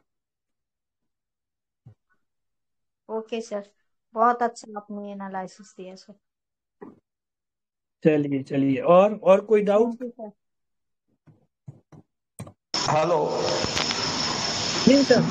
हाँ, अच्छा, ये पेशेंट बोलते हैं कि ठीक नहीं हो रहा है, कई दिनों से लेते हैं, थोड़ा ठीक रहता है, बाद में हो जाता है, ठीक नहीं हो रहा है, तो इसके लिए क्या क्या पॉसिबल रुब्रिक्स ले सकते हैं? ये ठीक होता है फिर ठीक नहीं होता ना, हाँ, तो उसका क्या, एलोपैथी दवाई लेता है तो थोड़ी देर के लिए आराम रहता है। तो कुछ पेशेंट ना यहाँ पे ना परस्यूड का फीलिंग करने लगते हैं, ठीक है, कुछ परसिक्यूटेड, डॉक्टर साहब मैं तो परेशान हो गया हूँ, ठीक है, कुछ की मतलब परेशान हो गया हूँ दवाई खा खा करके, डॉक्टर के पास विजिट कर करके। और कुछ पेशेंट बोलेंगे डॉक्टर साहब ये तो बीमारी छोड़ ही नहीं रही है, दवाई खाओ तो ठीक हो जाती है, फिर आ जाती है, फिर ठीक हो जाती है, फिर आ जाती है ना। तो उसको आगे जाके समझना पड़ेगा पेशेंट, वो पेशेंट खुद ही बोल जाते हैं, वो जो पर्सनालिटी होती है ना वो खुद ही बोल जाती है अपने आप। सिर्फ हमको क्वेश्चन बराबर राइट क्वेश्चन दागते आना चाहिए, ट्रिगर ही तो करना है पेशेंट को थोड़ा सा। पेशेंट जो पेशेंट पर्सनालिटी है वो निकल के आएगी आपके सामने। सर अगर पेशेंट बोलता है कि दवा भले ही मतलब 2-4 महीने ज्यादा भी चले, लेकिन आराम मिलना चाहिए, तकलीफ नहीं हाँ, होना चाहिए, इसलिए क्या है? आराम में चाहिए तो वो कैरी तकलीफ डिजायर की बात कर रहा है। देखो कैरी आप डिजायर टू बी स्लोली ला, उसमें है ना जैसे पल्सा टिल्ला का नहीं बंदा है, कोई बात नहीं है, तिला दवाई भी चलती है, रहने बट पल्सेटिला वाला कहेगा डॉक्टर साहब आप ऐसी दवाई दो, वैसी वो नाजुक पर्सनालिटी होता है, कुछ भी हार्ड दवाई मत देना कि गैस जाएगा। कई बार हम लगता है जब ये कहीं पॉजिटिव बात नहीं है उसके साथ में यदि आपको लगता है तो कहीं ये नाजुक नहीं है तो वो नाजुक वाला क्या डॉक्टर साहब मुझे कोई भी दवा बनाती है तो कोई आप ऐसी दवा नुकसान कब ज्यादा दिन दवाई खानी पड़े चलेगा, लेकिन हर दवाई है मत करेगा पल्सेटिला यानी मुंह में है नहीं आ रही सर। सर। वही तो हाई लैक्टेशन वाला। हाँ हाँ सर फिर से बोलिए, ये आवाज नहीं आई आपकी पूरी ठीक से। अच्छा, अभी देखो अभी इस केस में ना अफेक्टेशन भी था, है ना, बोला नहीं ऐसा चिंता नहीं है मेरे को, और वो ऑलरेडी डर में है, ठीक है, बोल भी रहा है, उसके वर्जन में ही उसका डर छुपा भी रहा है कि इतना नहीं इतना तो नहीं है, मुझे पता है कि ये है। और दूसरी बार क्या बोल रहा है वो, नहीं ब्लीडिंग हो रही है डॉक्टर साहब, चिंता तो होगी ना। सर नेट्रम एक्सपेक्टेशन क्यों करता है? डिग्निफाइड है इसलिए करता है क्या? एक तो डिग्निफाइड है ना, सबसे बड़ा चीज उसका डिग्निटी वाला बंदा है। कभी जब आप उसको अनकंफर्टेबल जोन में इवन देखो आप इवेडिंग लुक कर बैठी है, यस ठीक है, हेडफोन को आप पकड़ना है ना तो बस उसकी आंखों में आंखें डाल के देखते रहे, बस मत पूछो क्वेश्चन, ठीक। अभी देखो और इवेडिंग लोग आपको ना, इवेडिंग लोग आपने अभी देख रहा है, आप कुछ नीचे सिर करके आप फाइट कर, वो आपको देख रहा हो, जैसे ही आपने ऐसा किया उसकी आंखों में आंख डाली, उसकी आंखें इधर का उधर, ठीक है, इसको आप ऑब्जर्व करना। अभी फिर आएगा आपके पास, फिर आएगा, लौट के आएगा आपकी आंखों में मतलब ये देखा कि देख तो नहीं रहा, ठीक है, तो सुना चाहता है कहीं उसकी कुछ ऐसी वीकनेस जो उसके डिग्री को हार्ड कर जाए, ठीक है। Yes sir. सीक्रेट है, बहुत सीक्रेट है, घुमा के आप छोटा मोटा ताकि आप क्या जी, है ना, ऐसे कर लेगा वो हंस देगा, उसका मुंडी नहीं करे, नीचे नहीं, ठीक है, ऐसे करके हंस देगा। डाइवोर्स ले केस, डाइवोर्स केस तो बताओ उसका, तो अब सब पूछ तो, लेकिन जब कुछ उसका ऐसा वीक पॉइंट आता था तो अपना से कर देती थी, नीचे का व्यू करती थी आपको। आवाज बहुत ही कट रही सर। हाँ टूट रही सर आवाज। की आवाज कर रही तो अभी आएगी है? ठीक है, अभी अब आएगी है ना। तो नेट्राम्यूर मैं जब अभी तो माइंड मेथड पे कर रहा हूँ। नेट्राम्यूर के मेरे पास बहुत सारे केस है जिसको मैं क्वेश्चन नहीं पूछता था, 2-3 क्वेश्चन जस्ट उसको देखना है, आपको ऑब्जर्व करना है। इवन ना वही मैं बोलता हूँ कि पर्सनैलिटी आपके पास आती है और वो वही पर्सनैलिटी लेके आएगी। ठीक है, something is also part of whole, तो we have to understand that something and we have to try to seek from something to whole. ठीक है, विंडो से आपको मैक्सिमम चीजें दिखना चाहिए तो केस जल्दी निकलेंगे और ज्यादा माथापच्ची नहीं करनी पड़ेगी। तो हमको इस पे कमांड डेवलप करने की, ये छोटा सा समझना है। ठीक है, छोटे से एंटर करो, अंदर तक पहुंच जाओ। मेरे पास नेट्राम्यूर के इतने सारे केसेस हैं, जो ओल्ड केस है, मैंने ज्यादा केस टेकिंग करी नहीं, 2 मिनट 3 मिनट। ठीक है, एक पेशेंट आया, आके सीधे बैठ गया। नेट्राम्यूर पर्सनैलिटी आपके साथ यही करेगी, आएगी, बैठेगी, बात नहीं करेगी। आप पूछेंगे तो बोलेगा, नहीं तो नहीं बोलेगा। ठीक है, तो आप कई बार इसको टिमिडिटी से चक्कर खा सकते हैं कि टिमिड तो नहीं है बंदा। यस नो वाला जो आंसर है ना, आंसरिंग एवर्जन टू आंसर, तो उनमें है ही नहीं वो नेट्राम्यूर। तो एक जनरल जो स्टेट है उसका क्या सीक्रेटिव है, ये पेशेंट बहुत सीक्रेटिव है। इजीली ना तो फिजिकली ये जेस्चर पोस्चर नहीं मिलने वाले नेट्रम में। Hello, yes sir. वो आएगा तो ऐसे ही बैठा रहेगा, बस जो जैसा वो बैठा तो वैसे ही बैठा रहेगा, इवन सिर तक नहीं हिलेगा उसका। तो फिजिकली मेंटली वो जकड़ के रखता है, कुछ बह ना जाए मेरा। Hello, yes sir. समझे ना। तो ये बंदा ऐसा होता है। और उसकी आंखें ही नेट्राम्यूर है, वो टिप ऑफ द आइसबर्ग, भरा पड़ा रहेगा अंदर। ठीक है, वो जो छोटा सा टिप दिखाई देता है आइसबर्ग ना, हमको लगता है कि इतना ही है, तो उसकी जो आंख है ना, वो जो टिप से समझ सकते हैं कि आइसबर्ग कितना गहरा है। ठीक है, कुछ ऐसा इमोशनल इश्यूज उसके यदि आपकी केस टेकिंग में आया तो वो फ्लो में नहीं बह जाएगा। वो जनरली वो अपनी आंखों में कंट्रोल रखता है, आंसुओं के ऊपर कंट्रोल रखता है। वीपिंग कंट्रोल की रेमेडी है। ठीक है, तो कंट्रोल्ड इमोशंस बहुत अच्छी रेमेडी है, बहुत यूजफुल रेमेडी है। बहुत पेशेंट आते हैं, हमारी सोसाइटी नेट्राम्यूर से बनाती है। Yes sir. और कोई इनफर्टिलिटी का केस था मेरे पास, एक बार में ही वो लेडी प्रेग्नेंट हो गई। तो देखो क्या है ना, ये जब हम मटेरिया मेडिका पढ़ते हैं ना तो हमको इसकी जरूरत ही नहीं पड़ेगी। रियल बताऊं, यदि आपकी सॉलिड मटेरिया मेडिका है ना, तो एक जैसे ड्रग पिक्चर है, कैंट का ड्रग पिक्चर आपने पढ़ लिया, और ऐसी ऐसी पिक्चर वाली जब रेमेडी आप पढ़ेंगे ना तो पेशेंट आएगा। कई बार हम रूब्रिक से फंस जाते हैं कि यार पेशेंट बात नहीं कर रहा है तो आंसरिंग एवर्जन टू आंसर ले लो, या यस और नो में बात कर रहा है तो आंसरिंग यस और नो वाला रूब्रिक ले लो, है ना। तो एक्चुअली वो उसका सीक्रेटिवनेस है, वो ऐसे ही बात करेगा, जितना बोलो आप उतना पूछ के। मेरे पास एक पेशेंट आया, हाँ इसकी पर्सनैलिटी और tall, lean, thin, dark complexion, long neck. तो जब आपको केस लिया, आपको लग रहा है कि नेट्रम हो सकता है, तो ये भी आप मिला लो। जैसे कौशिक सर ने इसका क्या फील पकड़ा कि ये फास्फोरस जैसा नहीं लग रहा। ठीक है, तो रूब्रिक तो मिला है, उसमें फास्फोरस भी थी, बट ये फास्फोरस जैसा नहीं लग रहा, तो ये नेट्राम्यूर है ना। तो ये श्योरिटी देता है। तो ये पेरीफेरी उसका जो सराउंडिंग्स है ना, वो भी आपका प्रिस्क्रिप्शन बनाने में हेल्प करेगा। ठीक है, तो ये नेट्राम्यूर का केस था, एक बार में ही ठीक हो गया।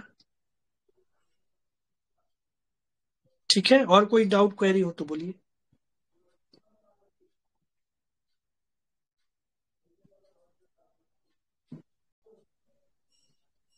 Hello, yes sir. समझाया सर आपने, थैंक यू सर। बहुत अभी अच्छा सॉल्ट सर। खाने वाली रेमेडी, सॉल्ट खाने वाली रेमेडी ठीक है, अभी देखिए जब रिपर्टरी में जाएंगे ना आप, तो क्लिनिकल एक्सपीरियंस और रिपर्टरी में अंतर है। रिपर्टरी में जाएंगे तो 3 मार्क में फास्फोरस है जो नमक खाता है, ठीक है। नेट्राम्यूर 2 मार्क में है। लेकिन सबसे ज्यादा जब क्लिनिकली इवन जो जो लोग क्लासिकल मेथड पर प्रैक्टिस करते हैं, नेट्राम्यूर उनका वो वाला रूब्रिक रहता है। सिटी क्यों रहता है? सॉल्ट कितना खाते हो आप, है ना। धूप से तकलीफ होती है, धूप से सिर दर्द होता है उसको, है ना। तो ये मोटा मोटा पिक्चर सर फास्फोरस भी तो सॉल्ट में है ना, पर ये नेट्रम सॉल्ट क्यों खाता है ज्यादा? नमक से ही बनी है। नमक से तो बनी है, बट इसके पीछे कुछ तो होगा ना रीजन, क्यों इसका मतलब ये है? बहुत सारी, मुझे नहीं आइडिया ज्यादा इसका। नेट्रम जैसे वो नमक खाने वाली बहुत सारी रेमेडीज है, बहुत बड़ा रूब्रिक है वो, क्रेविंग फॉर सॉल्ट, देखिए ना आप उसमें, है ना। तो ये क्लिनिकल एक्सपीरियंस और जो पुराने जो डॉक्टर्स हैं ना, उनका एक्सपीरियंस है कि जो क्रेविंग फॉर सॉल्ट, ये सिटी क्यों रहता है कुछ लोगों का। जब वो पर्सनालिटी आपको लगती है तो वो ये क्वेश्चन पूछते हैं, तो बहुत सारे पेशेंट में मिलता है, ठीक है, क्रेविंग फॉर सॉल्ट। देखिए कुछ रेमेडीज की कुछ पिक्यूलियरिटीज रहती है। याद होगा मैंने एक केस शेयर किया था, ये होल बॉडी एक्जिमा, इतना बैड एक्जिमा, 7 साल पुराना एक्जिमा, 7 साल पुराना। सब एलोपैथी में तो उसका इलाज होता नहीं है, होम्योपैथ भी थक गए। उसका एक पिक्यूलियर, मुझे माइंड आता नहीं था, पिक्यूलियर उसकी क्रेविंग थी। वो क्या करती थी? कच्चे चावल खाती थी, है ना। तो देखो आप रूब्रिक है कच्चे चावल खाने में, 5 रिमेडी है सिर्फ।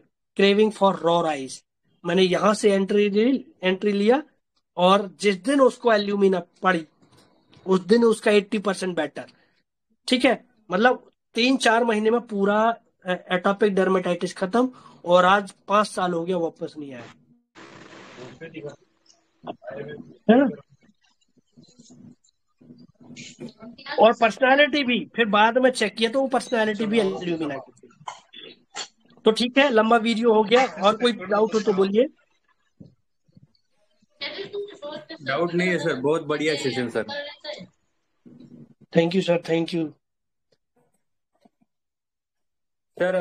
एक बोलो क्या सर, नेट्रामुर को जैसे अपन क्लिनिक में ज्यादा ओपन करने की कोशिश करेंगे तो नेट्रामुर आता नहीं, उसको पहले थोड़े से जैसा तुमने बताया कि आइसबर्ग के टिप से आपको अंदर वो कितना बड़ा है उसको पहचानना है। तो नहीं, वो naked want to be bad है, naked want to be in bed. वो आपके सामने तभी खुलेगा जब उसको, वैसे भी कॉन्सोलेशन एग्रावेशन की रेमेडी है, ठीक है। उसको ज्यादा समझाने का, ज्यादा प्यार देने का नहीं, वो भागता है।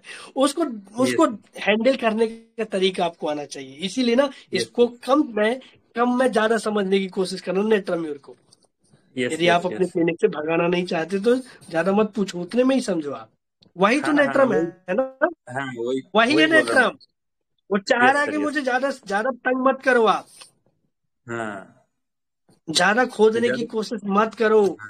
इसको ज्यादा खोलने की कोशिश करेंगे तो वो आएगा नहीं, भाग जाएगा ना। हाँ हाँ, फिर आप कैसे हैंडल करते हो तो फिर वो खुल के बताएगा, ऐसा नहीं है, बताएगा वो डिपेंड करता है ना, कि जैसे कि नेट्राम्यूर को फियर बिट्रेड में है ना, तो आप ज्यादा खोदोगे तो रिचेट फीलिंग वाला चीज उसके सामने आ जाएगा, इसलिए पहले खुलता नहीं है।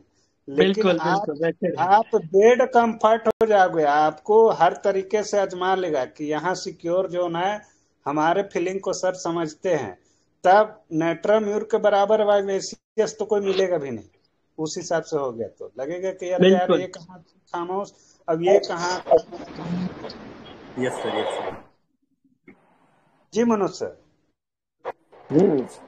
Sir good evening sir, welcome sir. दिया आपने। जी सर, बहुत बढ़िया। नेट्राम्यूर का क्या है ना कि उसको भरोसे में लेना पड़ता है पहले, तो नेट्राम्यूर को ना एकदम क्लोज फ्रेंड होकर बात करना पड़ता है। नहीं तो बंदा आएगा ही नहीं, आप निकलवाते रहो आपको घुमा देगा। तो उससे एक तरह से उसमें दोस्ती करनी पड़ती है। Yes sir. नेट्रम को कई बार जो लोग थोड़ा सा अक्खड़ होते हैं ना, उनके पास नेट्रम एक बार के बाद दूसरी बार जाता भी नहीं है। खड़ूस बोलते हैं जिसे ना, खड़ूस के पास नहीं जाएगा, तो उसी के पास जाएगा जो उसके को मेंटेन करता है। यस। हम मेरे का ना एक डॉक्टर है यहाँ पर, वो थोड़ा सा भी उल्टा पलटा कुछ बोला तो तुरंत गुस्सा हो जाते हैं, और वो पेशेंट भी मेरे पास चला आता है। पता नहीं, वो डॉक्टर के पास जाओ, बड़ा प्रेम से बात करते हैं। यस। वो चीजें जरूर चाहिए।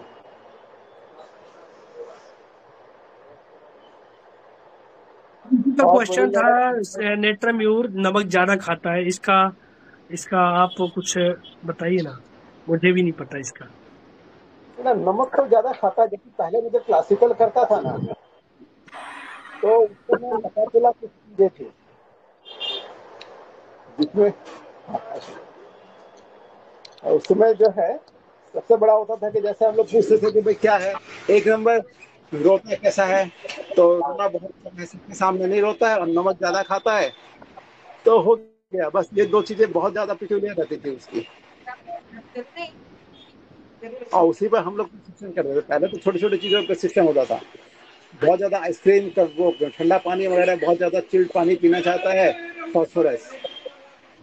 बारिश का सीजन है और घर घर खांसी वासी सर्दी बुखार चल रहा है, भीगा होगा बारिश में, नेट्रम सेल दलका मारा, रस्टैक्स आ जाता था पहले तो। लेकिन अभी भी जब नेट्रम कहीं कंफ्यूजन होता है ना कि नेट्रम है कि नहीं, मैं यूजली नमक ज्यादा खाता है कि नहीं पूछ लेता हूँ।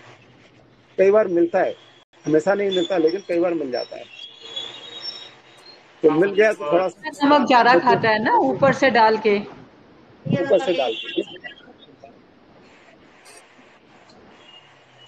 तो ये चीजें लेकिन हैं, अभी भी क्लासिकली भी हम उसको वेरीफाई कर सकते हैं। यदि कभी कंफ्यूज हो जाए या समझ में नहीं आ रहा है, तो उस समय ये सब 2-4 क्वेश्चन पूछ के निकाल लेते हैं।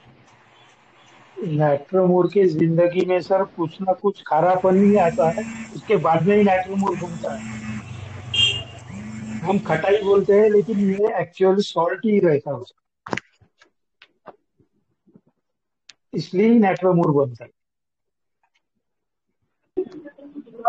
नेट्रम्यूर में क्या होता है कि सॉल्ट है ना उतना एब्जॉर्ब नहीं हो पाता है, इसके लिए, और उसको सॉल्ट की डेफिशिएंसी रहती है, इसके लिए वो सॉल्ट खाते रहता है, लेकिन वो डाइजेस्ट नहीं कर पाता है, उसको एब्जॉर्ब नहीं होता है, इसके वजह से वो और खाते रहता है, इसके लिए उसका डिजायर ज्यादा होता है। इसमें कैंट में क्या लिखा है देखो, कि वन में find individual growing thin with all the symptoms of the salt, he is taking salt in great quantities but digesting none of it. Salt will be found in the stool, for it does not enter into the life. मतलब वो stool में सब salt stool में आ जाता है, उसको absorb नहीं होता है, उसकी लाइफ में एंट्री नहीं करता है। इसके लिए हो सकता है कि उसको सॉल्ट का क्रेविंग ज्यादा है। There is a natrum mur in inanition, a starving for the salt, मतलब हमेशा सॉल्ट का उसको स्टार्विंग रहता है। Thank you sir.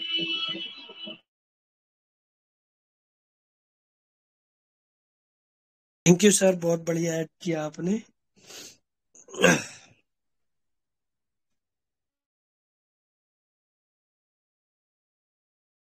अंग्रेजी फेस से भी मतलब पहचान में आता sir.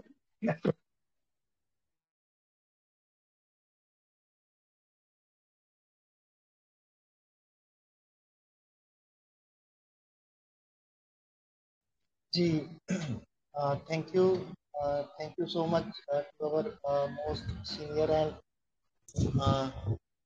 respected mentor Dr. Manoj Jaiswal sir, Dr. Dilip Jani sir, और deep gratitude to our respected mentor Dr. Alok Patel sir. Wonderful session sir, और बहुत ही बढ़िया केस था, बहुत प्यारा केस था नेट्रम्यूर का, और ऊपर से आपने वीडियो डाला था, तो सच में सभी को बहुत सीखने को मिला है, एंजॉय किया है हम सभी ने आज के सेशन को, हमेशा की तरह जैसे पहले भी करते हैं। तो हमारी IHF फैमिली की ओर से हमारे आज के रिस्पेक्टेड मेंटर डॉक्टर आलोक पटेल सर का बहुत बहुत आभार आज के शानदार VC के लिए, और उनके पेशेंस के लिए अलग से मैं उनको बहुत साधुवाद देना चाहूँगा।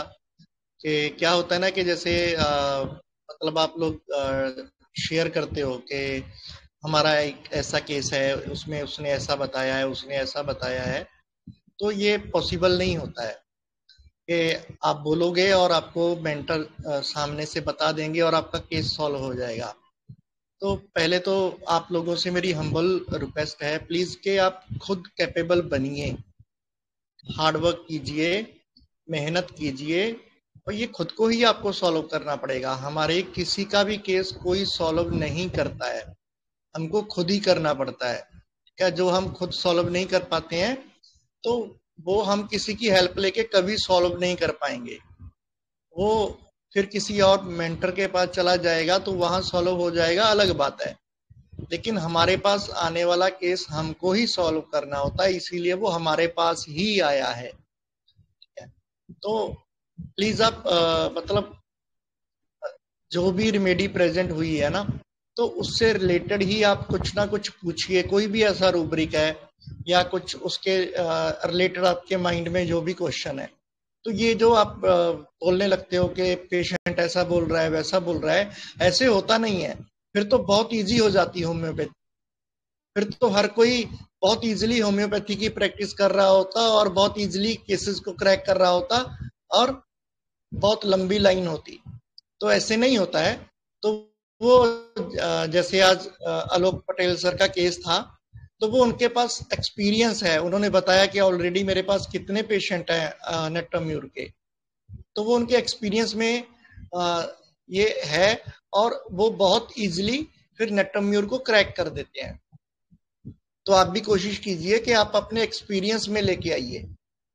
आप ऐसा मत कीजिए कि आपने मतलब किसी एक बात के ऊपर कोई रेमेडी दे दिया और वो क्रैक हो गया और फिर हमेशा उस रेमेडी का केस आप उसी तरह क्रैक करते रहेंगे। तो आज की शानदार वीसी को यहीं पर वाइंड अप करते हैं। आप सभी से मुलाकात होगी हमारी नेक्स्ट वीसी में, आशा करते हैं। ये जो मैंने आपको बोला है ये आप समझेंगे, इसका जो मतलब मर्म है वो समझेंगे कि आप खुद कैपेबल बनिए, वो हार्ड वर्क कीजिए। ऐसे कभी नहीं होता है कि हम बोलते हैं कि यार ऐसा ऐसा केस है, इसमें क्या रेमेडी होगी क्या नहीं होगी। शॉर्टकट नहीं होता है, हमको बहुत सीरियसली स्टडी करना होता है, बहुत सीरियसली सीखना होता है और ग्रो करना होता है।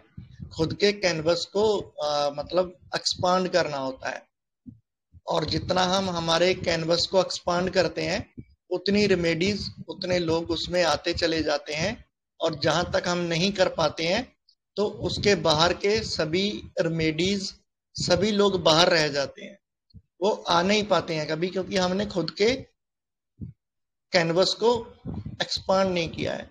तो उस तरह से करना है। तो आशा करते हैं कि आप सभी इस चीज को फॉलो करेंगे जो आज की मतलब 2 घंटे के आसपास होने वाला है। जो आलोक पटेल सर ने अपना एक्सपीरियंस शेयर किया है उसको आप सभी आत्मसात करेंगे और उसको अपनी प्रैक्टिस में अप्लाई करेंगे। Thank you so much. Sir एक बात सर, वीसी कब कब रहती, मुझे टाइमिंग ही नहीं पता चलते। जी मैम। Hello sir. हाँ ये सर वीसी का टाइमिंग मुझे पता ही नहीं चलता, एक्चुअली मेरी मिस हो जाती है हर बार इस वजह से। सॉरी मैम, ये थोड़ा हम लोगों का इनडिसिप्लिन है। तो होता क्या है कि जिस भी मेंटर का केस रहता है और उन्होंने वीसी लेना रहता है ना, तो मैं उनको उसी दिन पूछता हूँ कि सर कितने बजे वीसी करना है, तो उनकी तरफ से मेरे पास टाइमिंग आता है, तो मैं डाल देता हूँ शेड्यूल उसका कि आज इतने बजे वीसी होगा।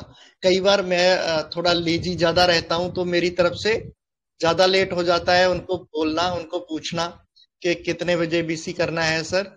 तो वो कई बार ऐसा हो जाता है, तो कई बार मेरी तरफ से लेट हो जाता है।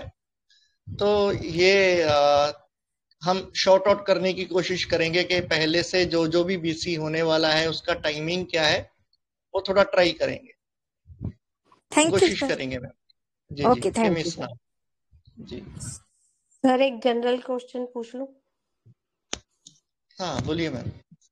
हाँ सर, मेरे को ना कि म्यूजिक वाले उसमें डाउट आता है कि म्यूजिक सुनना अच्छा भी लगता है और म्यूजिक सुन के रोना भी आता है। तो मुझे इसमें कंफ्यूजन होती है कि मैं इसको म्यूजिक एमेलियोरेट्स लूं, एग्रावेशन लूं, या सैडनेस विद म्यूजिक, या वीपिंग विद म्यूजिक, वो समझ में जी नहीं मैम, आता। आप इसका वॉइस समझिए कि ये जो म्यूजिक से आपको एग्रीवेशन होता है या रोना आता है तो ये क्यों आता है। तो आपको फिर आपका अप्रोप्रिएट रूब्रिक मिलेगा। जैसे वो मैं एग्जांपल देता हूँ ना कि हम डर के बारे में पूछते हैं, आपको डर किससे लगता है, तो पेशेंट बोलता है कि मेरे को डॉगी से डर लगता है। तो सबसे इजी ऑप्शन ये है कि फियर ऑफ डॉग लो और मेडिसिन दे दो। हाँ सर, पर इसमें तो ये होता है ना कि उसको अब रोना आ रहा है, म्यूजिक अच्छा भी लगता है, तो एग्रावेशन आएगी या एमेलियोरेशन आएगी? हाँ जी जी, वही कह रहा हूँ। देखिए, आपको म्यूजिक सुनते ही आपको रोना आता है तो आप सेंटिमेंटल हो सकते हो, ठीक है, और म्यूजिक से एग्रेवेशन भी होता है। और फिर उसमें म्यूजिक का आप रूब्रिक देखोगे, उसमें अलग अलग रूब्रिक है, ठीक है। वायलेंस से एग्रेवेट है, ठीक है। सैड म्यूजिक अच्छा लगता है लेकिन दूसरा म्यूजिक बहुत बुरा लगता है, तो अलग अलग रूब्रिक है। थोड़ा सा फाइंड आउट करने की कोशिश करोगे तो हो जाएगा ये। तो जो हम बोलते हैं ना कि हमको एक वाई एक हाउ, वो एक समझना रहता है। तो बेसिकली तो आप बहुत ज्यादा इमोशनली इंसान हो कि थोड़ी सी भी कोई चीज आपके दिल को टच करती है तो आपको रोना आ जाता है। Okay sir. ठीक है, तो म्यूजिक क्या है ना, म्यूजिक मतलब एक शूदिंग चीज है जो हमारे दिल को टच करती है, हमारी इनर कोर को टच करती है, वो म्यूजिक है, ठीक है। जो बहुत प्यारा रहता है, बहुत शूदिंग उसमें टच रहता है। तो ऐसा कुछ भी हो सकता है म्यूजिक, कोई सॉन्ग हो सकता है, कोई धुन हो सकती है, या किसी की बोलने की मतलब शैली हो सकती है। तो कुछ भी ऐसी चीज आएगी तो वहां पर आप इमोशनल हो जाओगे और आप रोने लगोगे। तो ये आपका नेचुरल टेंडेंसी हो सकता है कि आप बहुत जल्दी वीपिंग इजीली में हो सकते हो, या ऐसा कुछ भी हो सकता है। लेकिन वाई आप फाइंड आउट कीजिए कि ऐसा है क्यों। Okay sir. हाँ जी, तब आपका एप्रोप्रिएट रूब्रिक बनेगा। हाँ जी सर, थैंक यू सर। तो वो सेंसिटिविटी रहती है हमारी। हाँ बोलिए अपर्णा मैम, आप कुछ बोल रहे हैं। Thank you sir. नहीं सर, मेरे बच्चे हैं। ओके जी, ठीक है। Thank you sir, thank you. जी जी, वेलकम सर। बहुत अच्छी। तो कोई भी जी जी, कोई भी मतलब कोई भी सिचुएशन हो, कुछ भी हमको पेशेंट बोलता है तो उसका हमको वाई जानना रहता है। जैसे आज का भी केस आप देखेंगे, प्लीज सर ने वीडियो डाला है तो बार बार उस वीडियो को देखिए। उस पेशेंट का जो टोन है, ठीक है, उसकी टोन में जो उतार चढ़ाव आ रहा है उसको आप समझिए और इसको अपने एक्सपीरियंस का पार्ट बना के लेके आइए। ऑब्जर्वेशन के लेवल पे इन चीजों को लेके आइए, वर्जन के ऊपर डिपेंडेंट मत रहिए। जैसे अभी मैम ने बोला कि मेरे को म्यूजिक से ऐसे होता है, ठीक है, तो जरूरी नहीं है कि यहाँ पर म्यूजिक का ही कोई रूब्रिक होगा, कोई और भी रूब्रिक हो सकता है। जब हम उसका वाई और उसका हाउ ढूंढेंगे तो बिल्कुल डिफरेंट रूब्रिक हो सकता है, और होते भी हैं। हमारी रिपिटरी में ऐसे ढेर सारे रूब्रिक हैं जो बहुत क्लोज के रहते हैं। तो कई बार जो हमको कम्युनिकेटिव लग रहा है तो कम्युनिकेटिव ना होके कुछ और रूब्रिक होता है, ठीक है, वो जेस्चर का रूब्रिक होता है। तो वो हमको सीखना है, तभी हम आगे बढ़ पाएंगे और अपने केसेस को ट्रीट कर पाएंगे। तो अभी वाइंड अप करते हैं। Thank you so much.